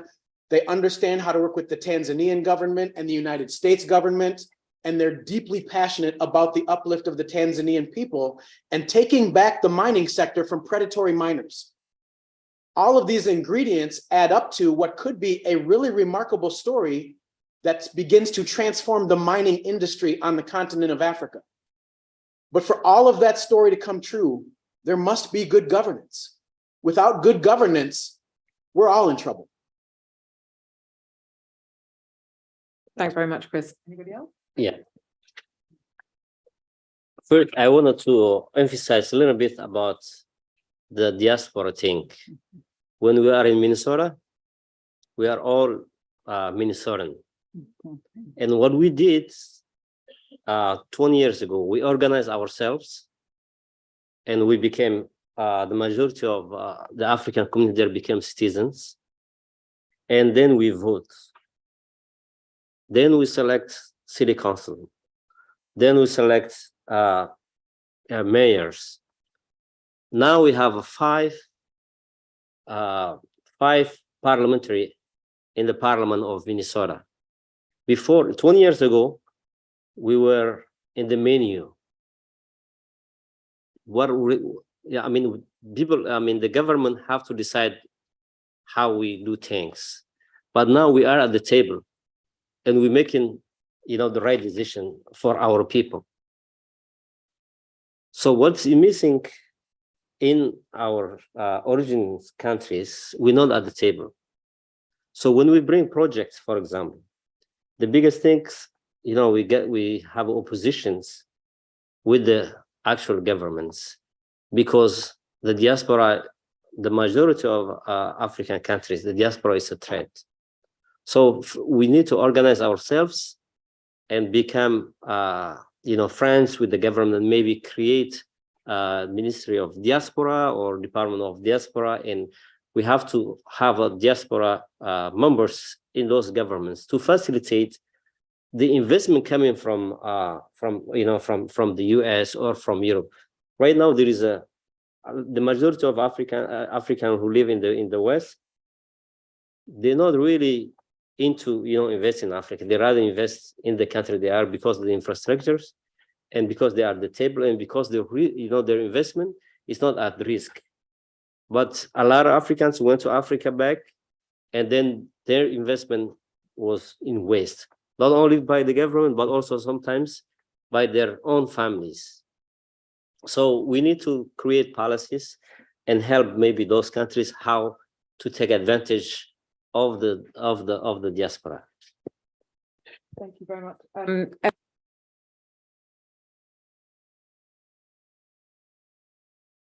All right, I would try to answer this quickly. I think the first question was, how have we directly contributed to Africa? I think I'll start with painting the picture a bit better. For me, I still hold a full-time job. So running a foundation or starting a foundation was something that I wanted to do and wasn't asked to do. So what does that mean for me? It means that I still invest my personal funds to support the 69,247 women I spoke to you about earlier. All of that is, all the services are provided to them free of charge, right? So we've done that. We've built 101 websites. Remember in the beginning, I talked about the technology deficiency on the continent, right? We brought those businesses online. We have converted about 31,000 businesses from non-technologically enabled to technologically enabled, and also trained 17,000 schoolgirls between the ages of 13 to 17 that attend public schools in Africa on technological skills. So that are the tangible things that Impact Her has been doing. In terms of, do I plan to go back? Well, I'm on the continent way too often that sometimes people get confused as to if I live there or if I'm actually in America. Thank you. Thank you. And finally, Khadija? Yes, I just want to say a few things. Personally, my husband is a diplomat, so I was forced to go back and forth with him a lot. And when it was not intentional when I started supporting women in business. So what we do is, me and 5 other people, we started a group that invests particularly in women business, and then we make sure that they pay forward. And then we also provide scholarships, because there is a lot of places within Somalia that girls, when they enter 8th grade, they leave school because lack of feminine hygiene products. So for us, we not only pay for their education, because there's no free education in those areas, but we also make sure that they have the necessary support to stay in school so that they can finish at least their secondary schools. So we have about, I think right now, 25 young girls who have graduated from high school through our project. And obviously, we are very much organized in the Somali, East African, and also now with my brother Basil, the African community in Minnesota. We organize, we advocate, we're at the Capitol. I mean, every single government level knows who we are. And people, I mean, they don't make decisions without consulting with our group. So we're very powerful. So we went from survival to security, looking, you know, coming from refugee camps to now finding success. And some of us have, you know, being in a significant place where we can give back. So, and another thing I think diaspora can do is, like, you know, we can go back and advocate. We've nothing to lose. Like if Somalia government tells me today, go away, okay, no problem, I'll go back to America. But so we have a power, we have a voice that we can leverage and continue to advocate for policies that really protect those who don't have a voice in back home, particularly for me, women. Well, thank you so much, Chris, Kaheen, Effie, Khadija, for the work that you've done, for all the insight that you shared today, for, you know, being role models, for being investors. I really hope that everyone here today felt that they got some kind of either inspiration or insight into sorry, we have to tie up here because we need to let everyone have a coffee break. But I really hope that everyone here feels that this they got what they were hoping for from the conversation. Coffee will be available outside the room. We will have a 20-minute break so we can get everyone back here at 4 p.m. That would be great, and then we'll be able to crack on with the next session. Again, thank you very much to our panelists, and thank you very much to everyone.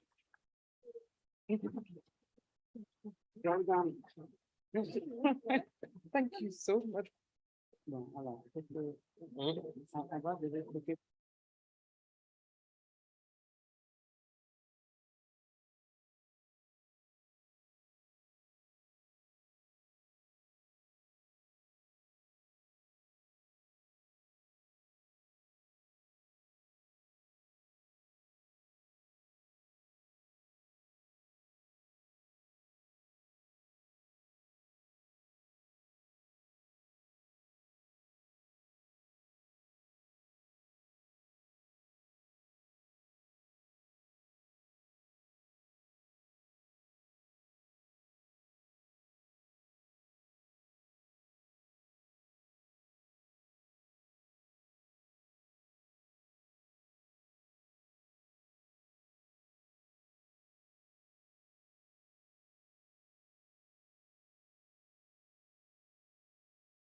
Hello, hello. So 5 minutes behind schedule, 2:15.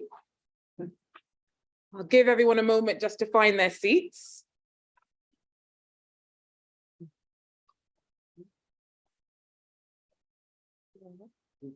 Okay, so I hope everyone's feeling very satisfied after their break. Time now for our second panel of the day, where we'll be hearing from diasporic institutions based in Africa.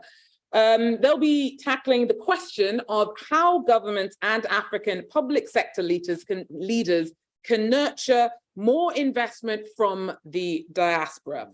Our panelists will be telling about some of the programs that are currently in play and also some of the options that are to be explored going forward. Again, there will be a chance for questions after the main discussion. For those of you joining us online, a reminder of those handles that you should be using if you want to catch our attention and have the questions put to our panelists. Those are at OECD_Center and at MN Africans. Those are the two handles to use for questions you want to pose to our panelists. And again, if you do send in questions, please do specify to whom you wish them to be addressed. So it is my absolute pleasure to welcome with me today for the second panel of the day, our panelists. First of all, Driss El Yazami, the president of the Council of the Moroccan Community Living Abroad. Thank you very much for being here with us. Then also Monsieur Isiaka Konate, the General Consul of Côte d'Ivoire here in France, and he's also the former director of Ivorians Abroad. Monsieur Konate, we're looking forward to hearing what you have to say. And joining us through the magic of the internet, we have virtually Her Excellency Ambassador Namira Nem, the director of the African Observatory of Migration. Just double checking that all is well on that front. I'm here. Excellent, lovely. We're really looking forward to having you. Thank you for making the time. Okay, so we're going to start off with you, Monsieur El Yazami. Can you give us a bit of a sense about what lessons you've learned in engaging with the African diaspora, and which of those lessons you think will yield the most fruit if you built upon them?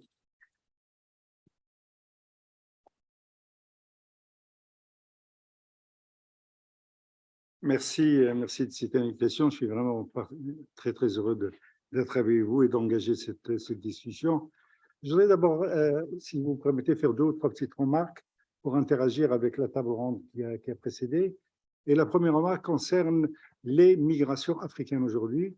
Vous le savez, je pense tous, 4 Africains migrants aujourd'hui sur 5 migrent d'un pays africain à un autre pays africain. Et donc la question de la migration africaine et des migrations africaines, parce que comme cela a été dit, on a diverses formes de mobilité africaine. Les Africains migrent d'un pays africain vers un autre pays africain, et que donc fondamentalement, la question de la migration est une question intra-africaine. Et l'Afrique, l'Union africaine et aussi plusieurs pays ont commencé à se pencher sur cette problématique. La migration, contrairement à une image généralement diffusée par les médias, n'est pas une question sud-nord, elle est une question sud-nord, mais partiellement. Elle est aussi une question nord-nord. Les Européens sont aussi de grands migrateurs. Durant tout le 19e siècle et le 20e siècle, jusqu'au lendemain de la Deuxième Guerre mondiale, la région qui a donné le plus de migrants dans le monde, c'est le nord-ouest africain, c'est l'Europe. C'est pour ça qu'il y a les États-Unis, hein, entre parenthèses. Et encore aujourd'hui, les migrations européennes sont très importantes et très intenses. Par exemple, lorsqu'on parle des transferts, on ne parle jamais des transferts qui reviennent en Italie ou en Espagne ou en France de la part de migrants européens. Donc la question, c'est à ce niveau. Deuxième remarque globale, nous manquons encore d'un cadre malgré des efforts. En décembre 2018, il y a eu la signature à Marrakech du pacte global pour l'immigration sûre et ordonnée. Et je pense que Madame la directrice de l'Observatoire africain va en parler. On manque encore d'une gouvernance internationale de la migration, mais en même temps, il y a une migrance aujourd'hui régionale qui est en train de s'amorcer au niveau de l'Afrique. Et que donc, là aussi, ce serait bien qu'on en parle. Alors, pour ce que nous faisons au Maroc, je vais commencer par partir de cet exemple très concret.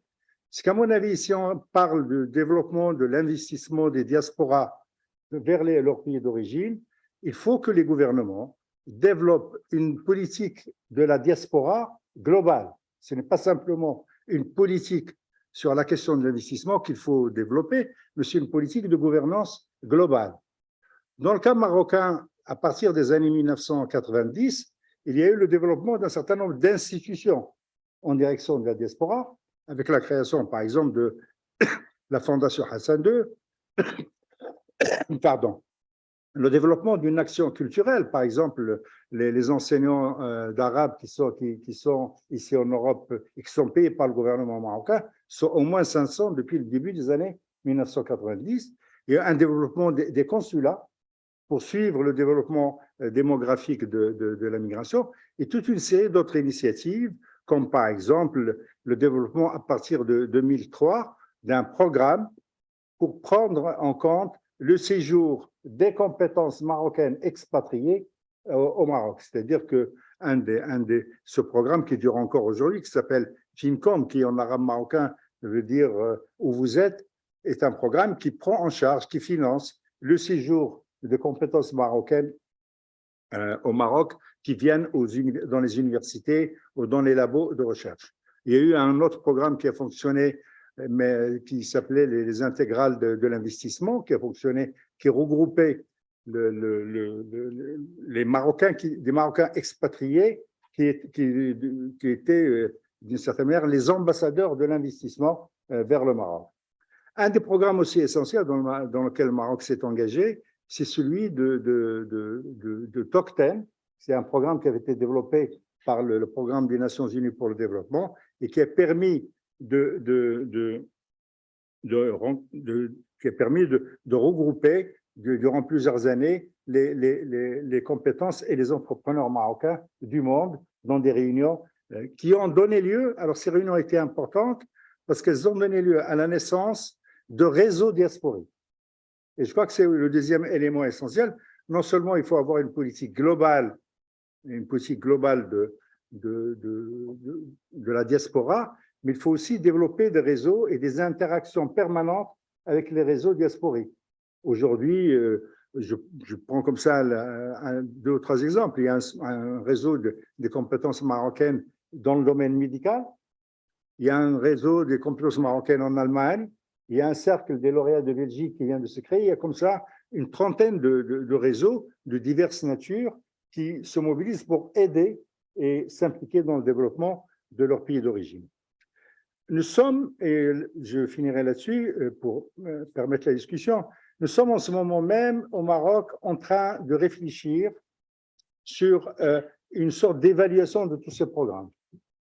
Sa Majesté le Roi a fait un discours l'année dernière en août 2022, demandant une refonte de ces politiques. Une commission interministérielle qui existe sur la question de l'immigration, qui est présidée par le Premier ministre, le chef de gouvernement, s'est réunie. Il y a eu toute une série de rencontres avec la création de 5 comités thématiques, dont un comité sur l'investissement. Ces comités ont remis leurs conclusions au chef de gouvernement et il y aura des annonces bientôt. Dans ce cadre-là, notre conseil, qui est un conseil, qui est une instance constitutionnelle de prospective, indépendante du gouvernement. Il y a comme ça, aujourd'hui dans le monde, une vingtaine de conseils similaires aux nôtres, qui sont des conseils installés par leur gouvernement pour, disons, interagir avec la diaspora. En Afrique, il y a le Sénégal, le Mali, le Niger, qui sont aussi des pays qui ont un conseil similaire au nôtre. D'ailleurs, nous les avons réunis tous en 2008 et on avait travaillé aussi avec la Côte d'Ivoire. Donc, notre conseil a fait quelques propositions dont je vais résumer un peu l'esprit. Première idée, c'est qu'il faut absolument prendre en compte les mutations fondamentales des diasporas, qui sont, un, la féminisation de l'immigration, l'émergence des jeunes générations, c'est-à-dire des enfants de l'immigration qui ne sont pas partis. Deux, l'axe principal pour garder le lien et refonder le lien avec ces communautés est l'action culturelle. Je donne un petit exemple plus simple, mais il y en a d'autres. La semaine prochaine, il y a le Salon du livre au Maroc et nous rééditons à cette occasion 7 romans de 7 romancières franco-marocaines qui sont distribués, qui seront ainsi distribués, et elles viendront d'ailleurs interagir avec des romancières marocaines. Et enfin, il faut absolument prendre en compte, s'agissant de la jeunesse, la double appartenance de ces jeunes. Ces jeunes ont une partie de leur histoire, de leur identité qui est marocaine, mais ils sont aussi en même temps français, allemands, néerlandais, belges, etc. La diaspora marocaine s'est internationalisée, que donc aujourd'hui, parler à cette diaspora, discuter avec cette diaspora exige, d'une certaine manière, de parler toutes les langues de l'immigration. Lorsque vous voyez, par exemple, tout ça. Dernier point, et là aussi, j'espère qu'on aura l'occasion d'en discuter, l'apport de la diaspora n'est pas qu'un apport économique. C'est un rapport fondamentalement culturel, politique, etc. On ne peut pas aujourd'hui, par exemple, lorsque vous voyez les arts plastiques africains, comment la peinture en Afrique se développe, au Maroc, au Sénégal ou en Côte d'Ivoire. Vous voyez bien que les artistes plasticiens africains aujourd'hui créent à partir de leur interaction avec le monde. Et que donc la diaspora, durant toute notre histoire, et aujourd'hui encore, ne nous enrichit pas simplement sur le plan matériel. Elle nous apporte une ouverture au monde, une ouverture aux cultures du monde qui est fondamentale dans le monde d'aujourd'hui. La mondialisation exige d'une certaine manière une ouverture culturelle au monde, ce que vous faites à l'OCDE par exemple. Vous êtes de toutes les nationalités. Et c'est une richesse, ce n'est pas un appauvrissement. Et c'est ça l'apport principal de la diaspora. C'est l'ouverture au monde, c'est l'apprentissage des cultures du monde. Merci.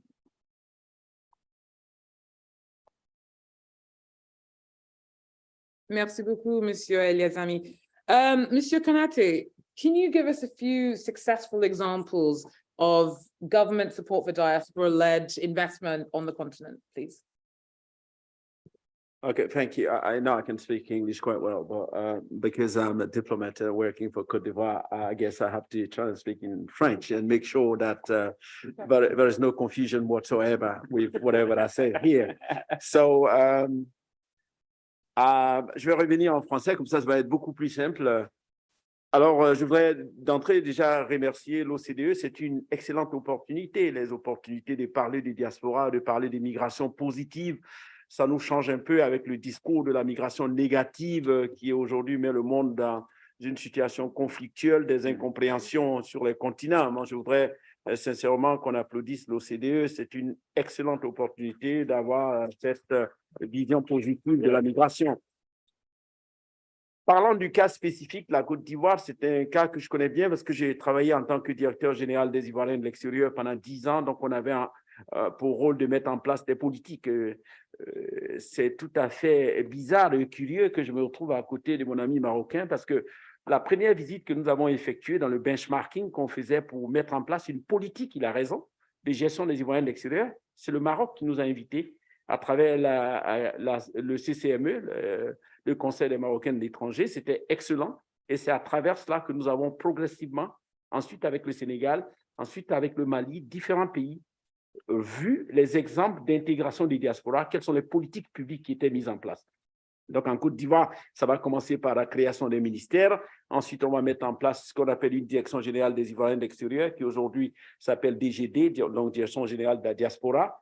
Et ensuite, on va mettre en place progressivement des dispositifs, un cadre de rencontre régulier avec la diaspora, qui s'appelle le Forum de la diaspora, qui a lieu chaque 2 ans en Côte d'Ivoire depuis 2015. Donc, le Forum de la diaspora permet de faire venir les membres de la diaspora, poser les problèmes et voir comment on peut adapter les politiques publiques en rapport avec les préoccupations de la diaspora. Ensuite, plusieurs institutions ont été créées. Aujourd'hui, d'ailleurs, le plus récent, c'est ce qu'on appelle le GUD PME. C'est une sorte de guichet unique qui appuie la création des entreprises en Côte d'Ivoire. Mais avant cela, il y a le Centre de promotion de l'investissement en Côte d'Ivoire, qui est le CPC. On a aussi Côte d'Ivoire PME pour soutenir l'investissement de la diaspora, mais pas que. C'est justement pour cela que je pense qu'il est important d'intervenir, de sortir de l'obsession que la diaspora doit nécessairement venir avec les ressources financières. On recrute également des Ivoiriens de l'extérieur par appel à candidature pour qu'ils aillent enseigner, pour qu'ils viennent occuper des hautes fonctions en Côte d'Ivoire. le directeur général actuel de la nouvelle structure qui a été créée de GUD PME a été recruté par appel à candidature. Le Premier ministre est même venu ici à Paris conduire la dernière étape de son interview. Ça veut dire que l'État est sérieux dans son engagement vis-à-vis de la diaspora. Et donc, il y a aussi les acteurs culturels de la diaspora qui ont une contribution incroyable. Quand je pense à Watt, qui est un peintre qui est de renom international, quand je pense à James Kokobi, qui sont des personnes qui sont connues, qui portent la diaspora. Et puis, pas que. L'équipe nationale de football de la Côte d'Ivoire, essentiellement composée des membres de la diaspora. C'est cela les contributions positives de la diaspora. Et à côté de cela, le plus récent projet de l'État sur les appuis à la création d'entreprises des Ivoiriens de l'extérieur, ça a été à travers le ministère de la Jeunesse mettre en place un dispositif d'appui à l'investissement de la jeunesse qui va jusqu'à 70 000 euros. Une commission valide le projet et ensuite la personne a un prêt systématique de 70 000 euros. Mais il fallait être jeune, c'était trop tard pour moi. Mais en tout cas, les jeunes jusqu'à 40 ans avaient la possibilité jusqu'en décembre de bénéficier de ce prêt. J'avais eu la chance de participer à la première remise des chèques ici à Paris. L'État avait mis à disposition de la diaspora 500 000 euros de prêts pour les créations d'entreprises en Côte d'Ivoire. Un autre élément qui est très important, on a aussi, pour faire gagner du temps à la diaspora, lorsque je suis directeur général des Ivoiriens de l'extérieur, on a ce qu'on appelle les guides d'investissement des régions. Et ça a été fait à travers un projet avec l'Allemagne et d'ailleurs l'Union européenne également.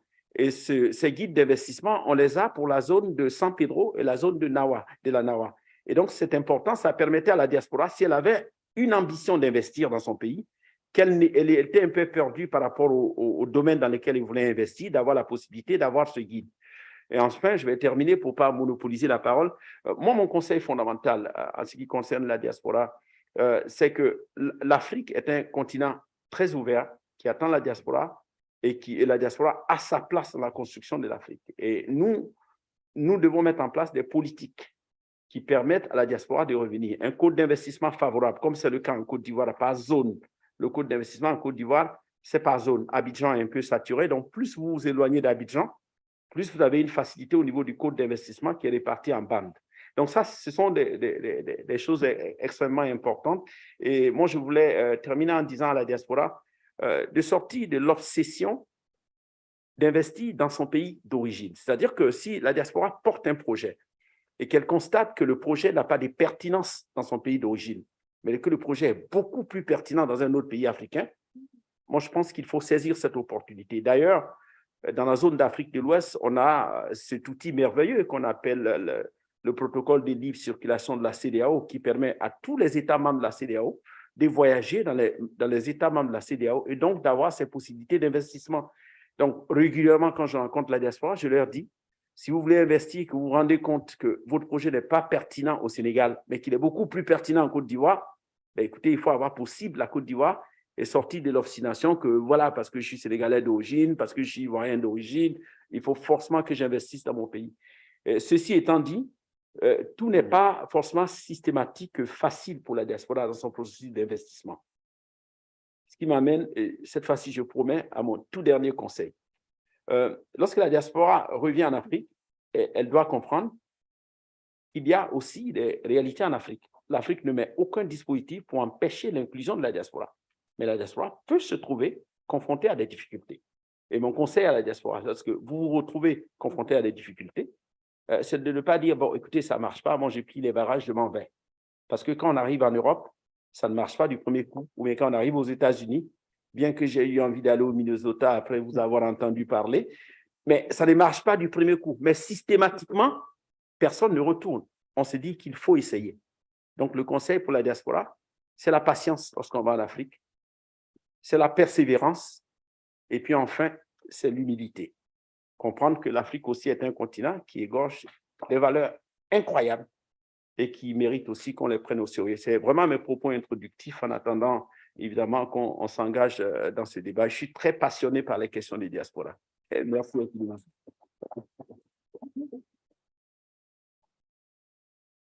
Merci beaucoup, Mr. Kanete. So, some very reassuring words there. Don't get scared off if things go wrong in Africa once, it can go wrong anywhere. And also, I think it's very heartening that message of you don't have a moral imperative to invest back just in your homeland. You know, there's a whole continent that can benefit from active, educated, eager investment. So, you know, you can head wherever it works. Thank you very much for that. That's a super interesting point. Now we're going to head to you, Ambassador. How do you think that international cooperation can help support diasporic initiatives? Thank you very much, and thank you for having me. Actually, I do believe the international incorporations have to think and assist African states in preparing for projects. You know, this is the whole problem. Like, I always advocate in many aspects that the Africans know their problems and they might know the solution for it, but they might not, but possibly they will not have the tools to transform these ideas into projects. This is really is needed. It's very clear. I'll give you an example when it comes to the impacts of climate change. If we speak about the degradation of the land, most of the people in the rural areas would know how to fix the problem, but they don't know how to put it on paper. They don't know how to turn it into projects and reach out to funding in order to implement it. This is where private sector can jump in. So they can invest in building their capacities and also assist them in adapting their land so they don't need to leave their cities. So this is one important aspect. The other, I think, is in relation to the know-how. We do have projects in Africa, but some of them are laid back. So in order to expand them and to develop, we need the know-how. And if the big corporations who are more advanced are not transferring this know-how, then there will not be any expansion and will remain where we are. I've witnessed that in my previous posting when all of a sudden it gets hot or it rains, then an entire crop is ruined. So this means what? More poverty in a very poor environment. So simply, if we can assist these people to know and do projects for them to understand how they can save their crops from being damaged because of the weather, give them the conditions for that, that will save us a lot. And this will be by itself a real investment, not only in investments when we're talking about money, in money terms, but also when we speak about the human capital. Africa is a very young continent. It will remain the youngest continent in the world. We have 1.2 billion Africans under 35 as we speak. This is on the rise. So we need to find means to assist them. And I do believe there are many avenues to funnel this if we invest in training and in the human capital that we have in Africa. The big companies, that some of them are exploiting the African migrants, instead of doing that, they can develop them properly in their countries and at the same time find regular path to develop these Africans and to develop themselves as companies and back into Africa. It's like it's a multifaceted issue, but I think as much as the public sector can do a lot, also we need the private sector to assist. And those who came from Africa and traveled abroad, and they were lucky enough to find means to become rich, I think they know the tools and they understand the context that I'm speaking about when it comes to Africa. And that is why connecting us with the diaspora and their companies, I do believe is part and parcel of solving the problem of development in Africa. I hope that addressed your question. Thank you so much, Ambassador. So when you're talking about taking advantage of the diaspora to better invest in human capital on the continent? What kind of vehicles do you envisage? What would that look like? Well, it has to start with the public sector. Here I will say it has to start with the governments. At least I can tell you in the African Union that we have a lot of engagement with the diaspora. We have a special department for that and trying to assist. And I've seen one of my colleagues put on the chat even the link for CEDO. This kind of connection is very important. We have initiatives like the African Investment Fund. So this is one tool. But I don't think all the diaspora know about it. So this is something we need to advertise. We need to reach out to these people. At the same time, we have, of course, a network for diaspora, African diaspora, for professional and business people.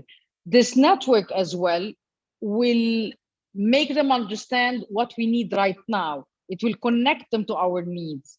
One of the things that I do believe, and I've seen it at least from the experience in my own country, that now when you reach out to the diaspora, you reach two folds: those who have the expertise and those who have money. Those who have the expertise may come up with innovative approaches for programs and projects for development. And the investment will complement it. So when you connect these two, you can come up with ideas outside of the box. As much as we know the problems, they might come up with innovative solutions that are easier to implement, maybe more cost effective than the old tools we used to use in our countries. This is an assistance in development as such. It's not about only bringing money in. And this is where I'm moving to the public sector when I speak about governments, because governments can come up with projects and advertise it to the diaspora. Those who are interested to fund these projects or can give their ideas to develop it in a better way, this is, I would think, will be good in streamlining where the efforts are going, and it will have an impact on the ground.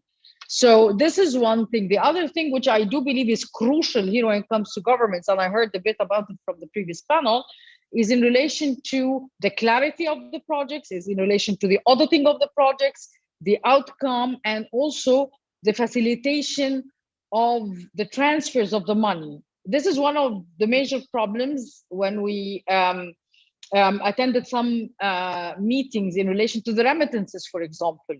African diaspora remittances is part and parcel of the foreign currencies coming into our countries. However, most, if not all, African banks do the transfers via a correspondent bank. This makes it very expensive to do the transfers. And that is also one of the problems, that you cannot follow the cash if it's illicit. So this is one issue that we need to sort out as Africans. We have, of course, within the African Union, the African financial institutions that are not yet functional, but I hope that when it's functional, it will be able to sort out this issue, because until today, to transfer money from A to B, you have to go through the global north countries. This is expensive, and this is a problem also for the diaspora to bring their money back. So I think it's also the last thing I want to mention here. One of the important factors then, when governments receive the funding for projects, they have to issue reports auditing the projects to make sure that the diaspora will keep funding, because they will not accept that their money that were earned, because like it's hard work earned money, will go in projects that are not satisfactory or reaching to its goal, or the money has been lost in corruption. Thank you so much.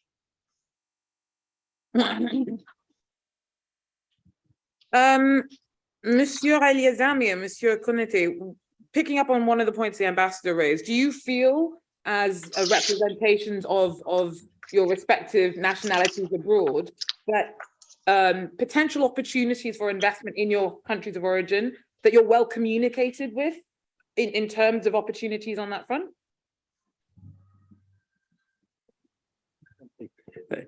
I was trying to speak in English, but I'm going to get back to French again. Oui, bien sûr. Pour moi, quand même, ce détail est très bien réglé parce que on a la possibilité aujourd'hui, à travers les différentes rencontres. Hier, par exemple, ici, je crois, à l'ambassade de Côte d'Ivoire en France, il y a eu des rencontres avec la diaspora. Ensuite, moi-même, depuis que je suis arrivé à Paris, j'encourage les diasporas à se connecter entre elles. Pas seulement la diaspora ivoirienne, mais aussi les diasporas des pays membres de la CEDEAO, qui, curieusement, on a une très bonne union en Afrique et la CEDEAO, quoi qu'on en dise, qui est une excellente union qui permet la libre circulation. Mais ici, en Europe, ces diasporas n'ont pas la même connexion que les populations africaines ont sur le continent africain quand on parle déjà de la zone de la CEDEAO. Pourtant, on aurait pu mettre en place un projet commun avec l'ensemble des diasporas, et même si elles veulent se connecter avec celles des États-Unis ou d'Amérique du Sud, etc., et mettre en place un mécanisme aussi, pas seulement d'investissement, mais aussi de partage d'expériences dans le domaine de l'éducation, de la formation, je ne sais pas, du partage d'expériences intellectuelles, les personnes qui enseignent dans les universités, je ne sais pas, au Canada, qui peuvent venir à travers des périodes d'immersion, enseigner aussi dans les universités africaines, montrer leur savoir-faire. Moi, je pense quand même que la communication gouvernementale avec l'ensemble des personnels de la diaspora, je pense qu'elle s'est nettement améliorée les dernières années. On n'était pas à ce niveau de communication. Nous, en Côte d'Ivoire, on n'avait pas une structure qui était en charge de la diaspora. Aujourd'hui, on en a une. On ne peut pas dire qu'on n'a pas fait d'efforts. Les efforts sont en cours, mais on ne peut pas s'auto-satisfaire, dire qu'on a atteint le point où il faut arrêter toutes ces initiatives. Il faut continuer parce qu'il y a des pays précurseurs. Et il faut aussi, moi je le dis, parce que nous, on a beaucoup regardé l'exemple du Maroc lorsqu'on mettait en place des systèmes en Côte d'Ivoire, qu'il faut continuer. C'est vrai qu'à un certain moment, on se retrouve face à une diaspora qui peut être un peu désunie parfois, qui peut être politiquement portée, mais c'est au gouvernement, à travers le message qu'on porte, de se rassurer que le message qu'on porte touche à l'ensemble de la diaspora ivoirienne plutôt qu'à une catégorie bien définie par rapport aux objectifs que nous, on s'est fixés. Thank you. Apologies to the translators. Do you find that there is a difference in terms of how effective that is in the diasporic communities, let's say in France, a former colony, or in Europe, or diasporic communities of Ivorians in Africa itself? Okay. Déjà, il y a un problème. L'Union africaine, la directrice est là, je crois qu'elle m'écoute également, définit la diaspora comme étant des populations qui sont en dehors du continent africain. C'est très important, c'est la définition de l'Union africaine. L'Union africaine estime que l'Afrique est un grand bloc et que tous les Africains sont sur leur continent. Ils ne constituent une diaspora que lorsqu'ils sortent du continent africain. Donc, malgré cela, nous, on estime que les populations qui sont parties de leur pays, bien qu'elles restent dans le bloc, peuvent constituer une diaspora parce que ça crée une frustration. Mais je pense que la connexion n'est pas très bonne entre les diasporas dans les pays européens et ce qu'on peut appeler diaspora dans les pays africains. Eux-mêmes, la connexion n'est pas assez bonne. Ça, il faut le reconnaître. Les membres de la diaspora sont là, ils peuvent juger d'elles-mêmes. En tout cas, moi, j'ai fait cette expérience lorsqu'on partait et qu'on venait ici en Europe. On n'a pas senti une interconnexion entre les associations qu'on trouvait en Europe et les associations qu'on trouvait sur le continent africain. Et c'est pour cela que lorsque nous, on fait le forum de la diaspora, toutes les associations ivoiriennes, en tout cas, étaient invitées. On invitait tout le monde, qu'elles soient en Afrique, qu'elles soient en Europe, on les invitait de sorte qu'il y ait ce pont, qu'il y ait cette interconnexion, parce que leurs problèmes ne sont pas les mêmes. Quelqu'un qui est en Afrique a des problèmes différents comparativement à quelqu'un qui est en Europe. Aujourd'hui, les diasporas africaines, essentiellement, font face à des difficultés auxquelles celles qui sont en Afrique ne font pas face. C'est indéniable. Aujourd'hui, on assiste à une passion sur les questions migratoires la migration n'a jamais connu des attaques aussi frontales depuis que l'humanité existe. Aujourd'hui, on est en proie à toute une incompréhension dans le mouvement migratoire. Donc, pour moi, il faut continuer tout ce que l'État peut faire sans s'immiscer dans les questions de diaspora, sans imposer à la diaspora. Ce que l'État veut faire, c'est de partager nos idées avec la diaspora, prendre les idées de la diaspora, adapter les politiques publiques qu'on ne trouve plus pertinentes. C'est comme les questions de double nationalité, des États reconnaissent, il y a des États qui ne reconnaissent pas. Tous ces éléments sont à mettre en place. En Côte d'Ivoire aujourd'hui, la diaspora est présente au sein du Conseil économique, social, culturel et environnemental. Ils sont présents au niveau du Sénat à travers le quota qui sont attribués par la loi au chef de l'État. Et la diaspora aussi dans différents dispositifs. Il faut continuer jusqu'à ce que, par exemple, la diaspora soit, pour moi, il faut poursuivre jusqu'à ce qu'elle soit à l'Assemblée nationale, qu'elle porte sa voix, qu'elle défende ses politiques. Qui, mieux qu'elle, au demeurant, peut défendre des choses qui lui sont beaucoup plus importantes. Merci beaucoup. Monsieur El Yazami, going back to the earlier question, I was asking about whether you, as a head of an organization, of a diasporic organization from Morocco, feel that opportunities available back in Morocco are well communicated to you by public organizations, public institutions. Je crois, quels sont les réseaux maintenant qui sont utilisés pour que l'information circule au sein du milieu diasporique? Il y a les réseaux consulaires qui jouent un rôle très, très important. Et en fait, c'est la première administration du pays d'origine qui est en contact avec les migrants. Au Maroc, il y a aujourd'hui, le Maroc possède aujourd'hui un réseau consulaire de pratiquement 80 consulats, si mes ressources sont bonnes, et donc c'est la première administration. Deuxièmement, les réseaux associatifs eux-mêmes. Je donne un exemple très concret, puisqu'on est à Paris. À Paris, il y a 2 rendez-vous annuels faits par l'Association des Marocains des grandes écoles, qui font une journée pour sensibiliser les IA qui prennent, disons, contact avec les nouveaux étudiants, mais qui organisent une journée de sensibilisation sur les opportunités d'emploi au pays avec les grands groupes et les réseaux bancaires et les grandes sociétés. Et il y a aussi une association, Maroc Entrepreneurs, que nous soutenons, qui chaque année organise une journée aussi de contact. Il y a 3 les réseaux sociaux aujourd'hui qui jouent un rôle très, très important. Il y a des réseaux communautaires. Aujourd'hui, aux États-Unis, puisqu'on a parlé des États-Unis, les Marocains des États-Unis ont plusieurs réseaux communautaires et enfin, il faut ici une politique active de contact. Les rencontres régulières, si vous voulez, le Conseil de la communauté marocaine étrangère, il y a 50 membres. Et je dis assez souvent que les membres du conseil sont en dehors de ce conseil. En fait, il y a tellement de talents aujourd'hui. Toujours pour prendre l'exemple de France, aujourd'hui, il y a 6 présidents d'universités qui sont d'origine marocaine et qui sont en train de développer, tout en développant leur université ici, des relations universitaires avec les universités marocaines. Le ministre marocain aujourd'hui de l'enseignement supérieur dirigeait une université en France il y a encore 3 ans et a dirigé une école d'ingénieurs il y a longtemps. Donc, conclusion, il faut que les gouvernements d'Afrique prennent en compte les mutations de l'immigration, de la diaspora. Nous ne sommes plus dans le temps où on avait un migrant pauvre, rural, paysan qui venait d'Afrique pour travailler en Europe.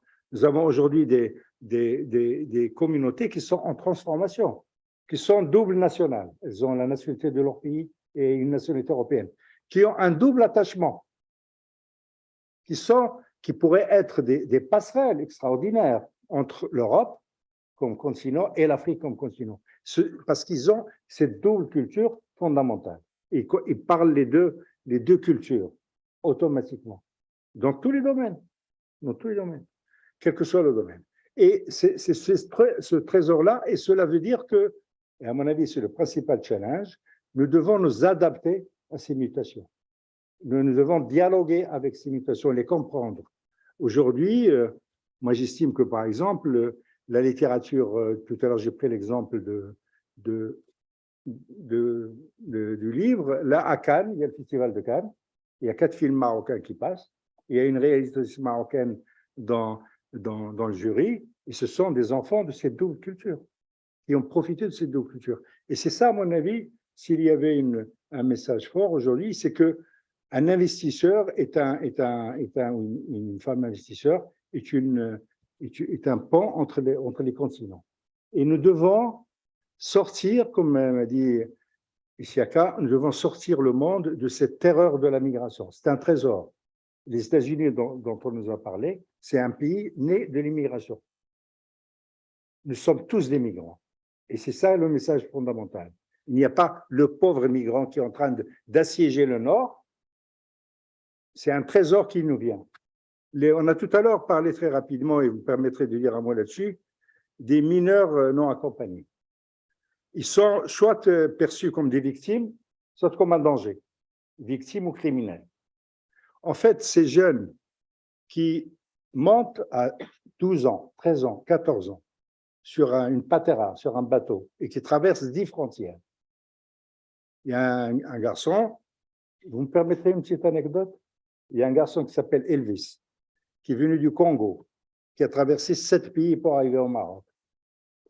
Il a eu son baccalauréat, il a eu sa licence sans papier, parce qu'il a eu des difficultés administratives. Parce que nous avions fait au Maroc une opération de régularisation. Et donc, il a eu une bourse espagnole. Et pour pouvoir sortir du Maroc, il fallait qu'on intervienne pour que la police des frontières le laisse sortir, pas rentrer, le laisse sortir pour aller aux Canaries. On est intervenu, donc il est parti, il est en train d'étudier aux Canaries. Lorsqu'il est rentré dans l'avion, il a envoyé une dizaine de photos dans l'avion, tellement il était heureux de partir, continuer ses études. Le courage d'Elvis, le courage d'Elvis qui a traversé à 16 ans, 7 pays, 7 frontières, à pied, seul, c'est tous ces mineurs. Donc ces mineurs non accompagnés, à mon avis, sont déjà des héros des temps modernes. Ce ne sont pas un danger. Parce qu'ils ont eu le courage de partir, de traverser des frontières, d'avoir de quoi vivre. Et c'est ça qui... Donc ils sont... de comprendre le monde. Donc ils sont déjà des Christophe Colomb du monde aujourd'hui. Ils connaissent la planète entière. Ils l'ont étudié avant. Il y a des jeunes Marocains aujourd'hui mineurs qui apprennent l'anglais sur YouTube pour partir. Parce qu'en fait, ils ont envie de conquérir le monde et de connaître le monde comme vous et moi. Nous aussi, on a envie de voyager, de travailler ailleurs. Et ce sont des héros des temps modernes, pas des criminels ni des victimes.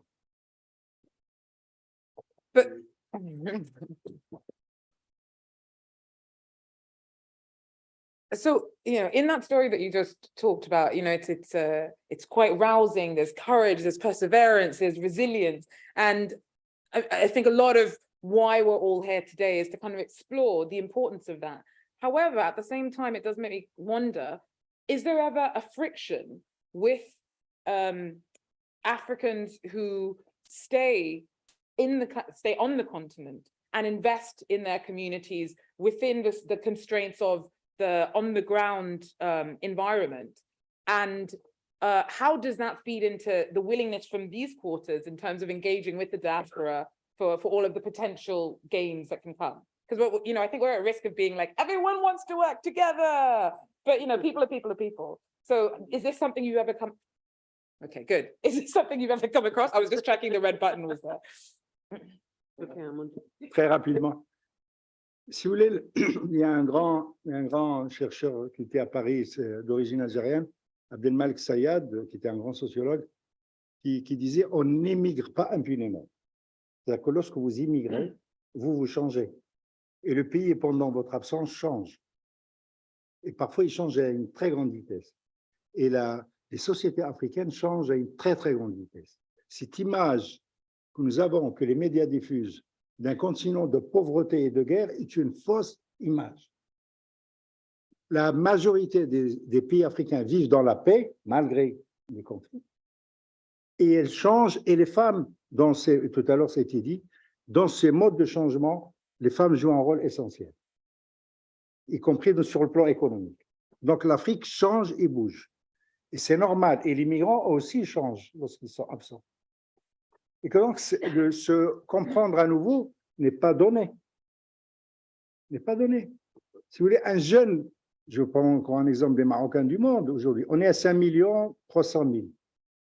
Il y a 900 000 en Espagne aujourd'hui et 900 000 en Italie. En 1995 ou 96, il y avait 50 000 Marocains en Italie, 50 000 Marocains en Espagne. Vous voyez le progrès énorme. Et que donc, ce sont aujourd'hui des jeunes Italiens. Un jeune fils d'immigré né à Naples et un jeune fils d'immigré marocain, toujours marocain, né à Amsterdam, ne se comprennent pas automatiquement. Et donc, encore plus avec ceux qui sont restés. Et donc, c'est ce changement. Mais en même temps, il faut, à mon avis, appréhender ces changements comme une richesse, comme un apport, et pas comme une... C'est un défi, vous avez raison.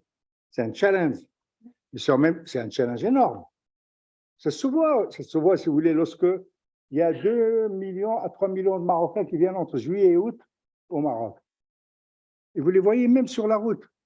La manière de conduire, les Marocains du Maroc disent ces étrangers ne conduisent pas bien, et réciproquement.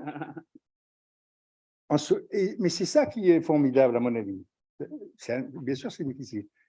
Et l'État doit aussi apprendre à parler. Tout à l'heure, j'ai dit que l'État doit apprendre à parler toutes ces langues. C'est ça qui est aussi. Dans un consulat marocain des Pays-Bas, aujourd'hui, un jeune fils d'immigrés marocains des Pays-Bas parle néerlandais, anglais, et peut-être l'amazigh, qui est une langue, mais il ne parle pas l'arabe. Face à un fonctionnaire qui parle arabe et français. Donc, il y a des problèmes de communication et on doit apprendre à communiquer et à accepter cette diversité. Moi, je la considère comme une immense richesse. Merci. Merci beaucoup, monsieur. And also, I think that, what is a hopeful aspect of a lot of what you've pointed out, there is, from our panel earlier today, we had Chris, who is, not a first generation African, who is as invested in the future of the continent from his own very unique perspective as everybody else who participated. So this idea of pulling together different threads and different approaches to the diasporic question and its potential is we have an example of just how well it can work. So before we open up to questions, I'm just going to ask all of the panelists, bearing in mind the point that was just raised about how quickly things can change, to give me a bit of a sense about what you think the future should or will look like for diasporic-led investment. I'm going to start with you, Ambassador. Well, I would say we will have a better future if the diaspora joined in. We really need a Marshall Plan in Africa. We are not poor, but we need science, technology, and investment. If we have these together with our people, I would believe development will happen and we'll achieve wonders. Thank you. Thank you very much, Ambassador. And Monsieur Konate? I think the future is bright. Je pense que le futur est très agréable pour la diaspora. Toutes les dispositions sont en train d'être prises dans énormément de pays africains pour accueillir les membres de la diaspora, mais ça ne veut pas dire que tout est facile. Et moi, je pense que le futur est très positif pour la diaspora parce qu'aujourd'hui, énormément de pays qui n'avaient aucun dispositif d'intégration des diasporas sont en train de mettre en place des dispositions d'intégration des diasporas. Il faut continuer et avec les partenaires, à travers des rencontres comme ça qui impliquent des diasporas d'autres pays. Bon, c'est rare les rencontres auxquelles j'ai participé où il y a des diasporas qui sont venus spécialement des États-Unis, ici en Europe, pas en Afrique, qui sont venus ici en Europe, rencontrer d'autres personnes ici. C'est très rare ce genre de rencontre. Il faut créer ce genre d'événement, pas seulement à travers les partenaires, mais aussi à travers les États, à travers les ambassades, à travers les consulats. Moi, je pense qu'il y a une opportunité unique qui se défile pour la diaspora.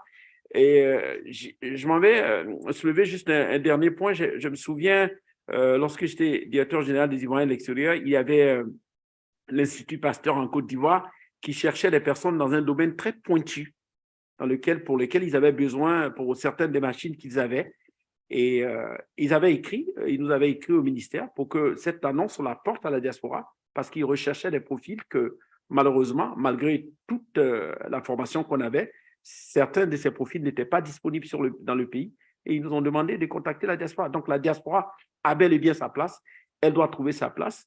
Je suis heureux que le Maroc ici et mon frère aient reconnu que, voilà, les pays changent, les gens changent. Quand je partais des Côte d'Ivoire, voilà, j'avais mon meilleur ami. Quand je reviens 20 ans plus tard, il n'est plus mon meilleur ami, pas parce qu'on s'est disputé, mais parce que la vie nous a séparés. Moi, je reviens avec des conceptions complètement différentes. Lui, il a ses conceptions, il a changé. Je découvre mon pays comme si j'arrive dans un pays étranger. Il faut en tenir compte. Mais l'Afrique est ouverte. We are open for business. Come as you are. We are waiting for you. Merci. Monsieur il y a un savoir-faire africain en matière de diaspora et nous devons le mutualiser, apprendre des uns des autres. Et je pense que le CDE peut aider dans ce cheminement avec l'Union africaine. Il y a, par exemple, en ce moment, nous sommes en train de travailler avec des amis congolais, parce que le gouvernement congolais voudrait éventuellement créer un conseil de la diaspora. Donc, ils sont venus à Rabat, on a discuté et je vais aller peut-être là-bas. Donc, il faut qu'on mutualise notre savoir-faire. 2, on a besoin de recherche académique sur les diasporas et l'immigration.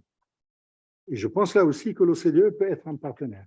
Il faut qu'on développe une connaissance plus affinée des diasporas africaines. Merci beaucoup, Monsieur Eliazami. Okay, so bearing in mind we didn't get a chance to take any online questions before, I'm going to start off now with some that have been submitted. I think that probably the bulk of this has been touched on by our panelists, but you know, any worthwhile message is worth repeating. So I'll put them to you again. So the first one is, what kind of policies and incentives can African governments put in place to attract and retain the skills and expertise of the African diaspora in their countries? Monsieur, well, do any of the panelists have an overwhelming desire to jump in first on that, or shall I just pick? Okay, pick it is. So, Ambassador, do you feel like you can expand on some of the points you made earlier in terms of what kind of policies and incentives can African governments put in place to attract and retain the skills and expertise of the African diaspora? Well, the first thing is, of course, trust. The most important factor, as I mentioned before, in order to put your hard-earned money in a project, that you have to trust that your money is going into that project and to fulfill the outcome that you perceived when you try to fund it. That's on one side.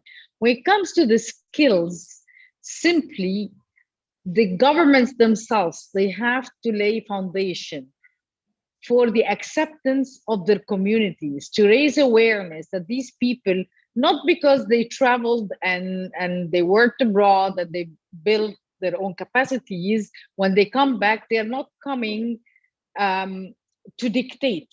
No, they are coming to assist. This is a difference in the way people will accept the diaspora coming to help, because this is like, you know, this is a matter of a social perspective. And when you live abroad for a long time, people, they think that you got detached from the realities in your own country or your surroundings, which is not true, because all of us have still families back home. So this is the thrust of the problem. You traveled, yes, but you're not outside. So this is one thing that is, I would say, the burden lies with the governments to make sure that their officials and the people that will deal with the diaspora coming to bring their expertise or their financial abilities to be accepting to them, because they are coming to assist and they are not coming to impose. Thank you so much. Thank you very much, Ambassador. We have unless any of the other panelists have a pressing desire to jump in on this one, please, Monsieur Eliazami. Je voudrais simplement dire aussi rapidement que possible que le fait de circuler, de partir, n'est pas en soi un mal. Aujourd'hui, pour pouvoir acquérir de la science, de l'expérience découvrir d'autres cultures, il faut partir. Et que donc, il ne faut pas vivre la mobilité de nos cadres africains, de nos jeunes africains comme une malédiction. La question, c'est comment préparer les meilleures conditions pour qu'à un moment, dans leur mobilité, ils reviennent et donner un coup de main. Ils peuvent, le fait de partir est une richesse. On peut pas, le bateau qui est allé aux États-Unis, les gens cherchaient de la liberté, cherchaient de la liberté religieuse, et que donc, partir, c'est apprendre. La question, et ça c'est la responsabilité des autorités publiques africaines et des sociétés, c'est préparer les meilleures conditions possibles pour que les gens reviennent à un moment ou à un autre. À un moment ou à un autre. I mean, when you think about it, if, you know, in any society, almost well, at least when I grew up, as growing up in London, being able to travel, to go and have a gap year is seen as a privilege. It's seen as something that is enhancing your experience. You know, every job application you do, every university you try and apply to, it's like, oh, what have you done? Where have you been? What have you been doing? So it shouldn't be any different for, you know, Africans who manage to expand their horizons with travel. So thank you very much for that. We don't have much time, about, I think we can afford 15 more minutes for questions. Do we have any questions from those of you in the room with us today? Otherwise, I do have another online submission that we can look at. Any questions? Ah, excellent. Monsieur, on va commencer avec vous. Je suis Michel Ndiaye du mouvement des entreprises du Sénégal. Depuis 20 ans, nous avons changé le paysage sénégalais au niveau de la diaspora. Nous étions issus de la diaspora, nous sommes rentrés dans le cadre de l'alternance politique et nous avons créé un mouvement des entreprises du Sénégal et initié le concept de diaspora des affaires. Nous faisons chaque année des conférences avec des ministres dans chaque capitale où il y a des immigrés sénégalais pour inciter la rencontre des initiateurs et des décideurs. Et c'est comme ça qu'on s'est battu au Sénégal pour changer l'environnement des affaires dans le doing business d'une part, ensuite améliorer les compétences dans le cadre de l'enseignement, parce qu'effectivement, il faut se battre. C'est nous qui sommes à la base de ce concept de diaspora, ce qui a permis des réformes extraordinaires au Sénégal, que la diaspora sénégalaise est partie prenante. Jusqu'à présent, maintenant, nous sommes des députés, nous sommes des élus. C'est une longue bataille et ce processus-là est actuel dans tous les pays africains. Notamment, je partage avec monsieur Konaté sur l'expérience de la Côte d'Ivoire. Parce que quand on a organisé le forum des investissements avec l'OCDE à Dakar à l'époque, c'était sur l'immigration, sur la diaspora. C'est là où on a su que si on mutualisait nos efforts, nous pouvons aller loin et peser sur le fait politique.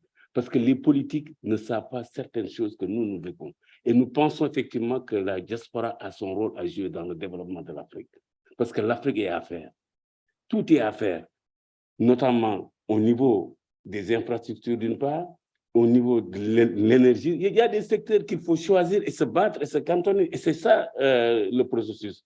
Et on a su effectivement qu'aujourd'hui, au niveau de la France, par exemple, nous avons pas mal de compétences. C'est pourquoi on a initié ce qu'on appelle le mécénat des compétences. C'est permettre effectivement certaines expériences, certains cadres qui sont là, d'aller souvent en Afrique dans le cadre de l'entrepreneuriat pour aider les jeunes, non pas à aller dans l'administration, mais à créer des startups. C'est là où on organise des événementiels sur les startups. Pousser les jeunes Africains à entreprendre. Comment on fait au Ghana, comment on fait effectivement au Kenya. Parce que nous savons ce qui se passe réellement au niveau de l'Union africaine.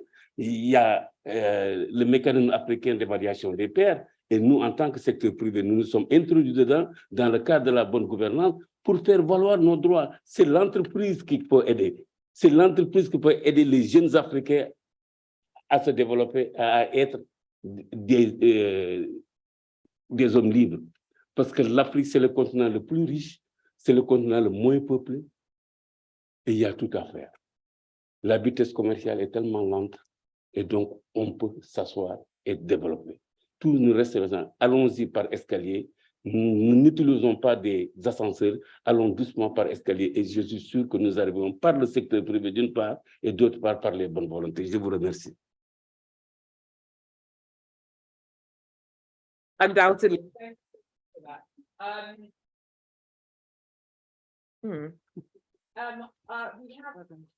going to just keep my finger here. Literally, it doesn't like my finger. I'm going to go to Madame here and then we'll head to you. Can I just get a sense of who else is waiting for questions? Okay, I think we probably can squeeze in. We have 14 minutes. Ah, Chris, right. 14 minutes. It's up to you. Please be tight. I'm going to go 1, 2, 3, 4, and hopefully try and get in answers in that time as well. We can do it. Okay, yeah, I'm an optimist. Okay, Madame. Samash? Okay. Good afternoon. My name is Uche Peza, and I am a business strategist and a CEO. I have a question actually for the ambassador.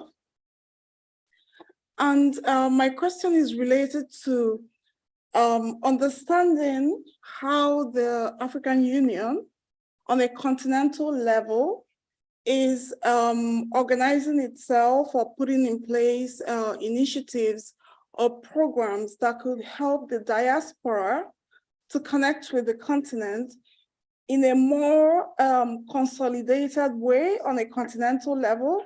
Because, for example, one of the speakers was saying that we shouldn't only focus on our own countries in terms of investments, but Africa is a continent of 55 countries. So if we want to invest on a multi-country perspective, where do we begin from? Where is the guidance, the support, the framework, the blueprint, the mechanism that the African Union itself is offering to our millions of diaspora all over the world, starting from people like myself who are 1 or 2 generations separated from the continent, up to our brothers and sisters in North America, for example, in South America, that are separated from the continent by 15 generations, for example.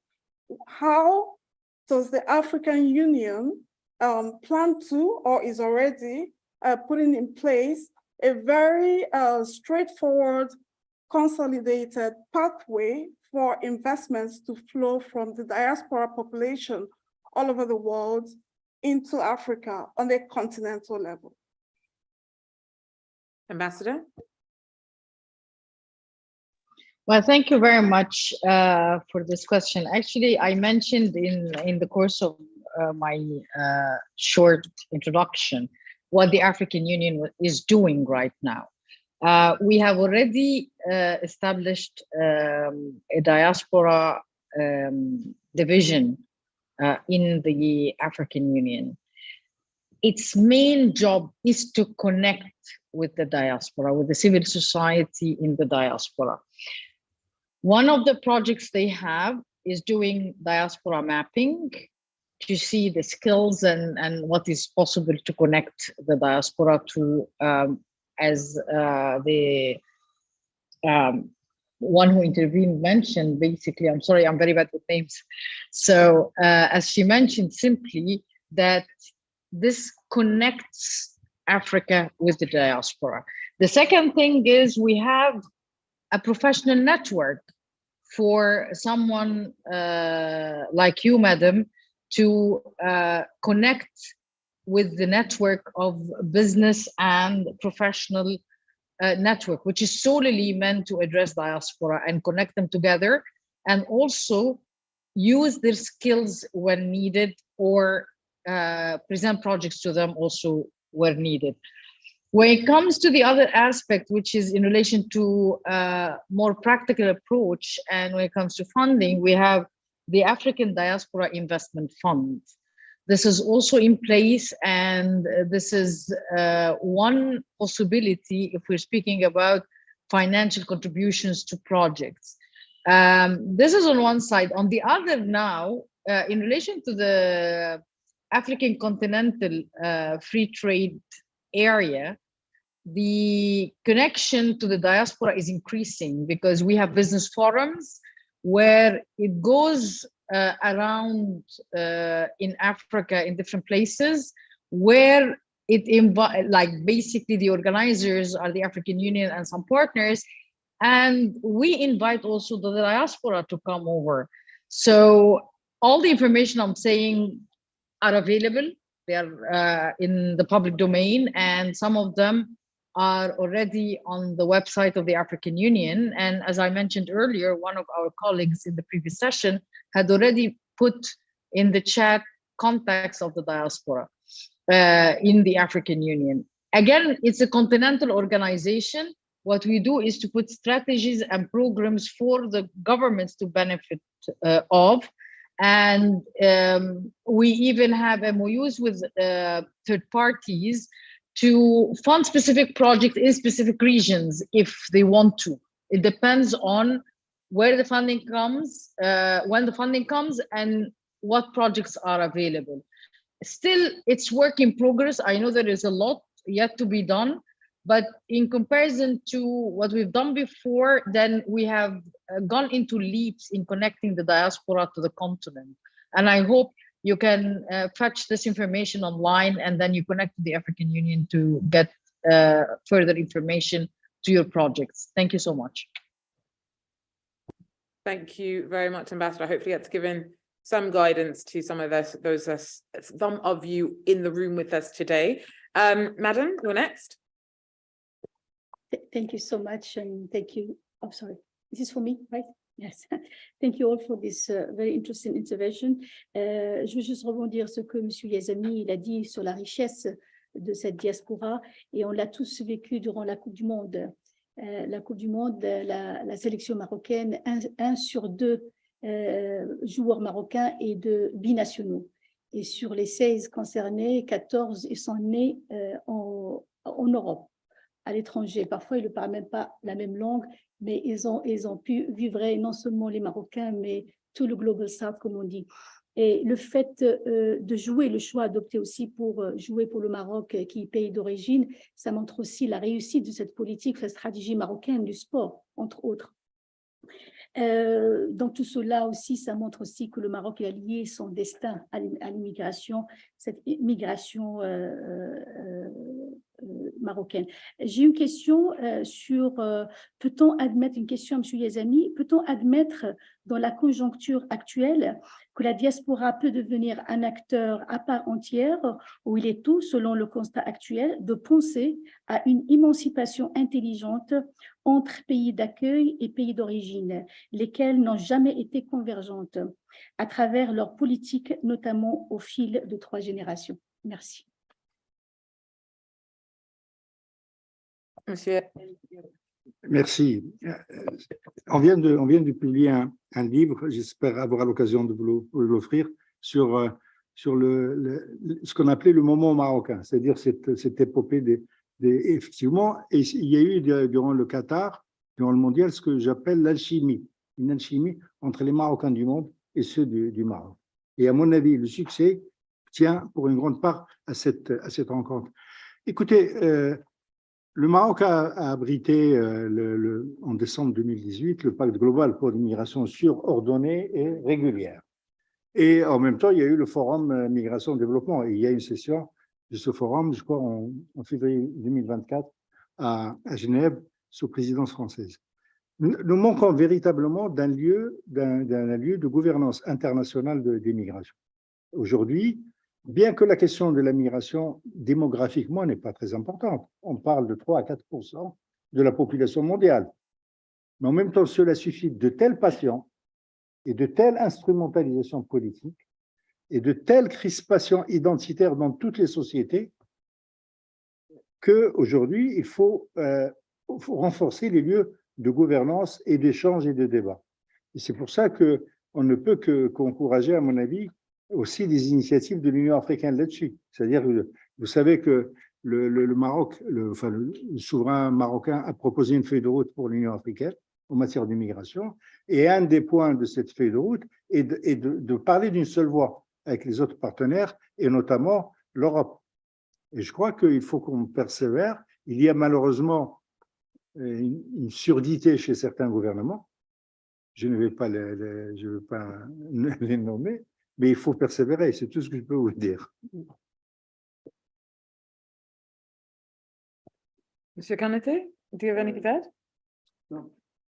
Peut-être que moi, ce que je veux juste dire, c'est que on a aussi besoin de travailler sur des statistiques fiables de nos diasporas. C'est un défi fondamental. Généralement, lorsqu'on nous demande on a combien de personnes dans la diaspora, on va citer l'OCDE. C'est quand même un peu embarrassant. Il va falloir qu'on s'y mette quand même et qu'on essaie de avoir des statistiques fiables pour adapter nos politiques aux membres de la diaspora et puis les diversifier.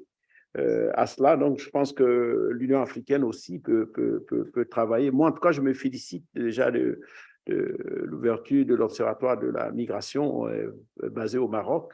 Et puis, je sais que Sa Majesté avait dirigé la commission de l'Union africaine sur les questions de migration. Il y a un rapport très intéressant de l'Union africaine sur le discours de Sa Majesté avec des points très importants que je pense qu'on serait bien inspiré de ressortir, de le voir. Comment on peut mettre certains de ces points en application pour une gouvernance de la migration qui suscite moins de tensions, mais en tout cas une migration sûre et ordonnée, qui d'ailleurs le PMD n'était même pas contraignant en plus. Donc voilà. Merci. Merci, Monsieur Konete. Madame? Good afternoon, I'm Wafa Kendi. So we had a lot of examples of what the diaspora can give in terms of business, culture, sports, but we didn't mention politics. And I have in mind the example of the Indian diaspora in the US, for instance, who played a very important role, for instance, during the nuclear negotiations between India and the US. And more recently, the Indian lobby has a key role during the elections. So my question to the panel, do you think that the African diaspora could play a similar role one day, and how? Écoutez, enfin, non, moi, si vous voulez, ce que je pense, c'est que c'est déjà en fait à l'œuvre. Hein. C'est-à-dire que, en tout cas, lorsqu'on voit l'exemple des Marocains du monde, il y a déjà de fait un rôle politique qui est joué. Sérieusement, je veux dire qu'aujourd'hui, lorsque vous voyez par exemple les groupes d'amitié entre le Parlement européen et le Parlement marocain, ou même parfois dans des négociations officielles, un certain nombre de responsables publics d'origine marocaine, mais qui sont en même temps européens, facilitent, à mon avis, les interactions entre le gouvernement marocain et les gouvernements européens. Deuxième idée, une des questions qui est posée, c'est la question, si je comprends bien, de la représentation politique. C'est bien celle-là.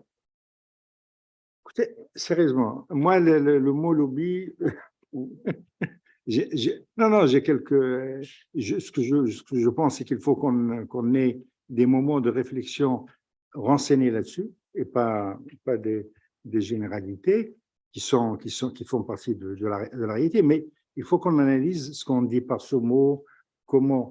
Je crois personnellement, et c'est le sens de l'alinéa 2 de l'article 16 de la Constitution marocaine. La Constitution marocaine demande aux Marocains du monde de contribuer, c'est exactement, et là je cite, de contribuer au renforcement des liens d'amitié et de coopération entre les gouvernements et les sociétés marocaines et de leur pays. C'est-à-dire que le rôle, je pense que plutôt que de parler en termes de lobby, je défends l'idée qu'il faut que les doubles nationaux ou les triples nationaux aujourd'hui jouent ce rôle de facilitation, de renforcement du dialogue, de la coopération. Mais c'est un grand sujet. Hein. Merci beaucoup. And also, I think that that question was touched upon a bit in the earlier panel. I think there was a question from the floor, and also considering some of the input from one of our panelists, some of our panelists who've actually reached out directly to to governments to try and shape policy. It is definitely something that I think we've seen evidence today is part of the consideration of the diasporic actors we've been talking to. We're doing better than expected. I think we can squeeze you in, Chris. Yeah. Well, thank you for squeezing me in. So last week, I was in Washington, D.C. at a gathering of Black-owned venture capital firms. And I told the room earlier today that my definition of diaspora is anybody that's Black in the world. So there were about 18 Black-led venture capital firms in a room in Washington, D.C. last week. And we are developing a unified strategy as Black fund managers, Black asset allocators, on how we want to work together to make investments. And I don't have a question really, but it's more of a comment. I think all of us, and the 20 that were in the room represent a much larger group of probably 50 to 75 Black-led venture capital firms in the United States. I think we would all welcome an invitation by the African Union or some other organizing body to come to Africa to learn about investment opportunities continental, because right now what's happening is various nations are reaching out to us and it almost feels like a competitive environment, which makes it very difficult for those of us who are diaspora members and live in the United States to navigate the terrain.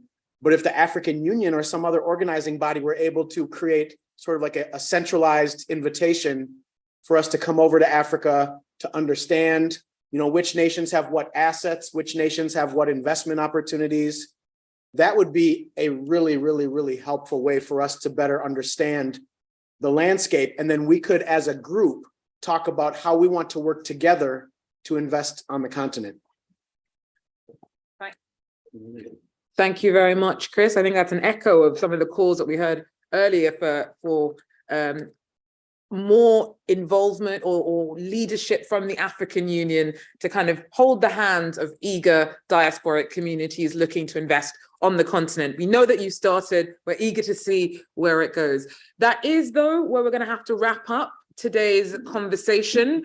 Thank you so much to all of our panelists, to you, Ambassador, for joining us online, to everyone who had questions. That is it from me. I'm going to leave you now by handing you over to the OECD Development Center Director, Raga Anadota. Thank you. I take it that this was the applause for her, and I think she deserves a louder one.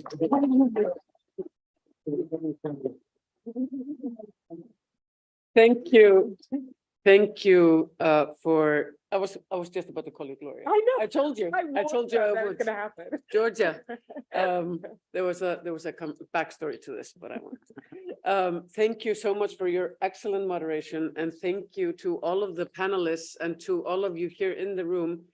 I just have to be very blunt in saying this has been a fabulous day, and from us at the Development Center, this has been this was definitely not a marathon to organize. This was a sprint. A sprint. I think well, no, it wasn't an uphill sprint. It was a fast sprint. From the first conversation, I have to mention Soad from Morocco, who mentioned to me over dinner, there are some people from Minnesota who would like to come to Paris and talk about diasporas. And I was like, oh, well, that sounds interesting. I think a couple of days later, we were on the call with Mark and Basil, and here we are today. And this was all 3 weeks ago, I think. And which goes to show that where there's a will, there's a way. And I have to say that I have been so inspired. I was so inspired by all of your stories. I really would like to take you home with me and have you set up an African deli in my house. So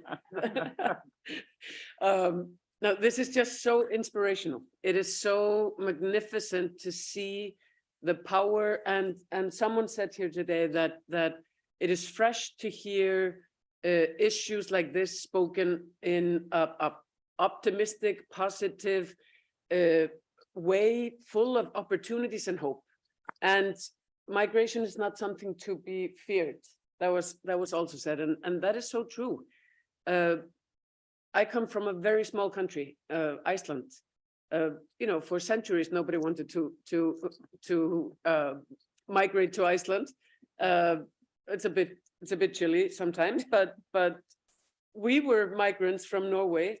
They taxed us a lot. So the Vikings came over to run away from that. But now in the world today that is so small, it has shrunk. Of course, we have migration, we have asylum seekers, we have people coming from wherever, and this is an addition to an enrichment to our culture. We now have Indian restaurants and Moroccan restaurants in Iceland. And so this is, and that is what I really am taking away from this conversation here today, that this is an area of discussion or a policy area. And that was also, and I was very happy to hear Dries, may I call you Dries, because you have a more complicated last name than I do.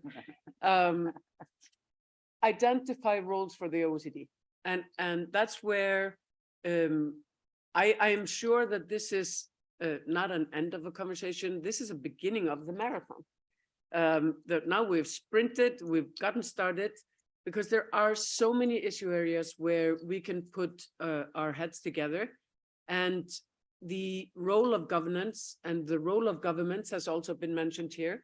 And that is exactly where we come in with a policy, with a peer learning, with the conversation and dialogue between countries from everywhere. On our governing board, we have 53 member countries. And as demonstrated here today, we have an outreach to a much more extended group. We have Niger here, which is not yet a member of the Development Center. I say yet, and other countries that are represented here today.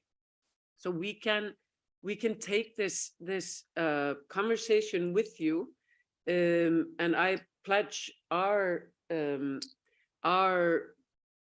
of our expertise, all of our connections and willingness to continue this conversation and make sure that we take it forward in exactly this manner that it has been done here today, in the spirit of hope, in the spirit of opportunities, in the spirit of friendship.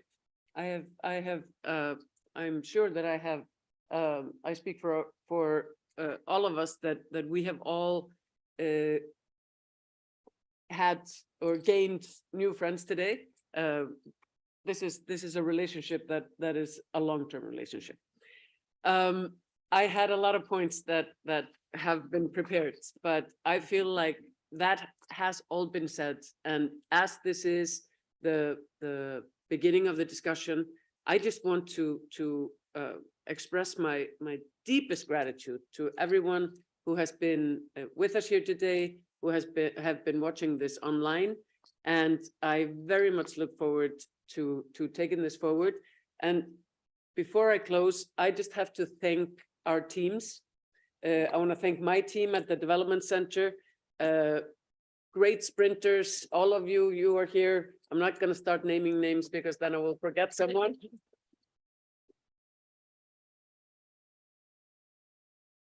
And the great collaboration from the Minnesota Africans United.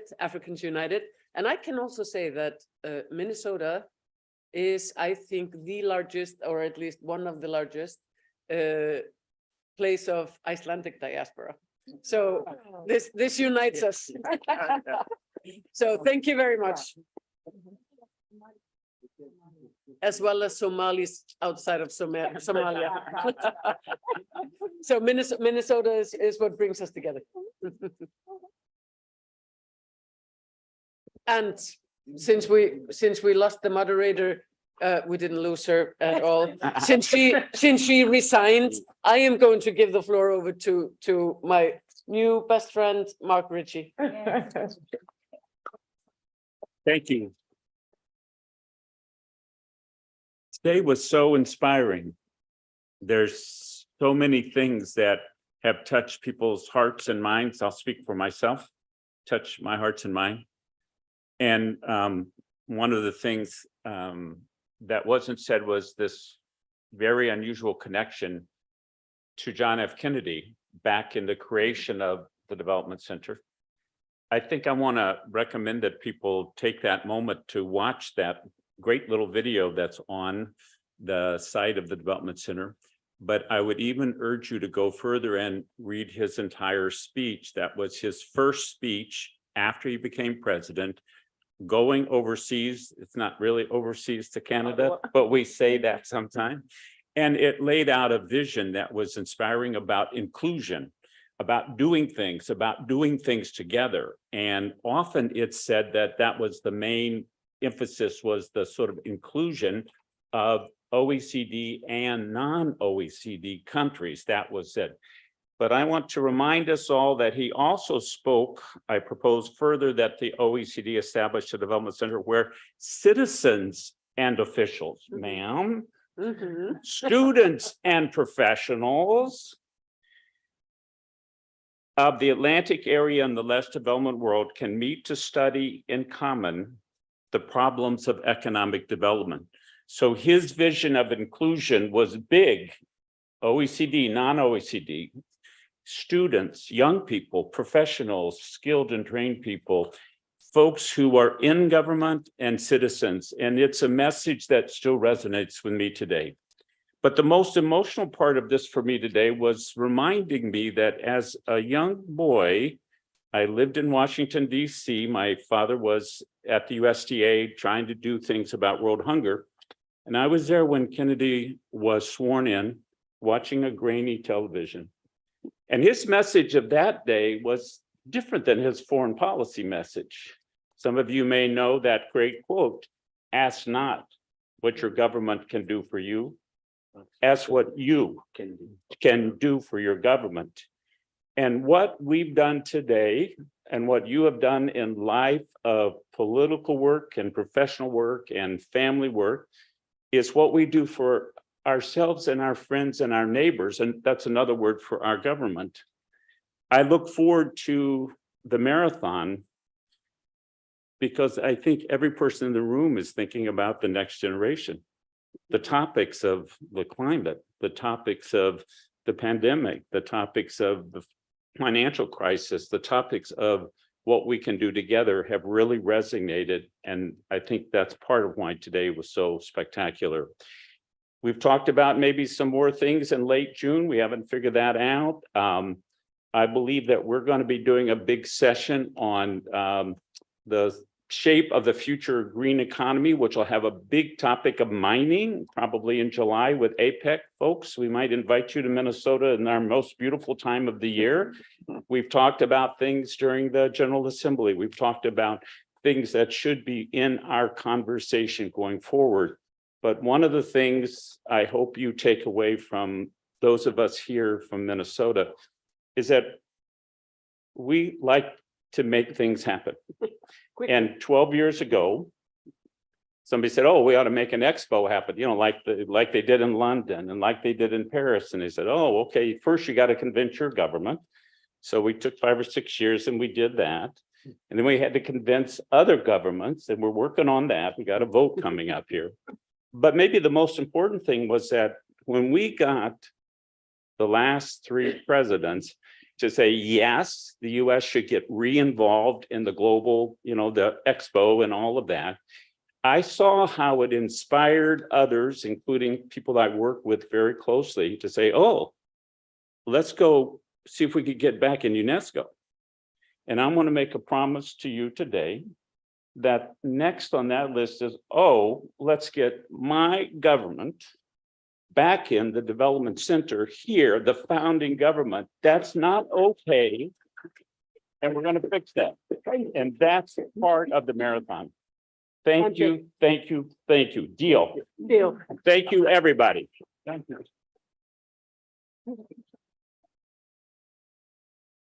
Thank you, Mark. And we all deserve to stand up, go to the chateau. There will be signs and assistance to go there, where we will have a cocktail starting in 1 minute. So cheers.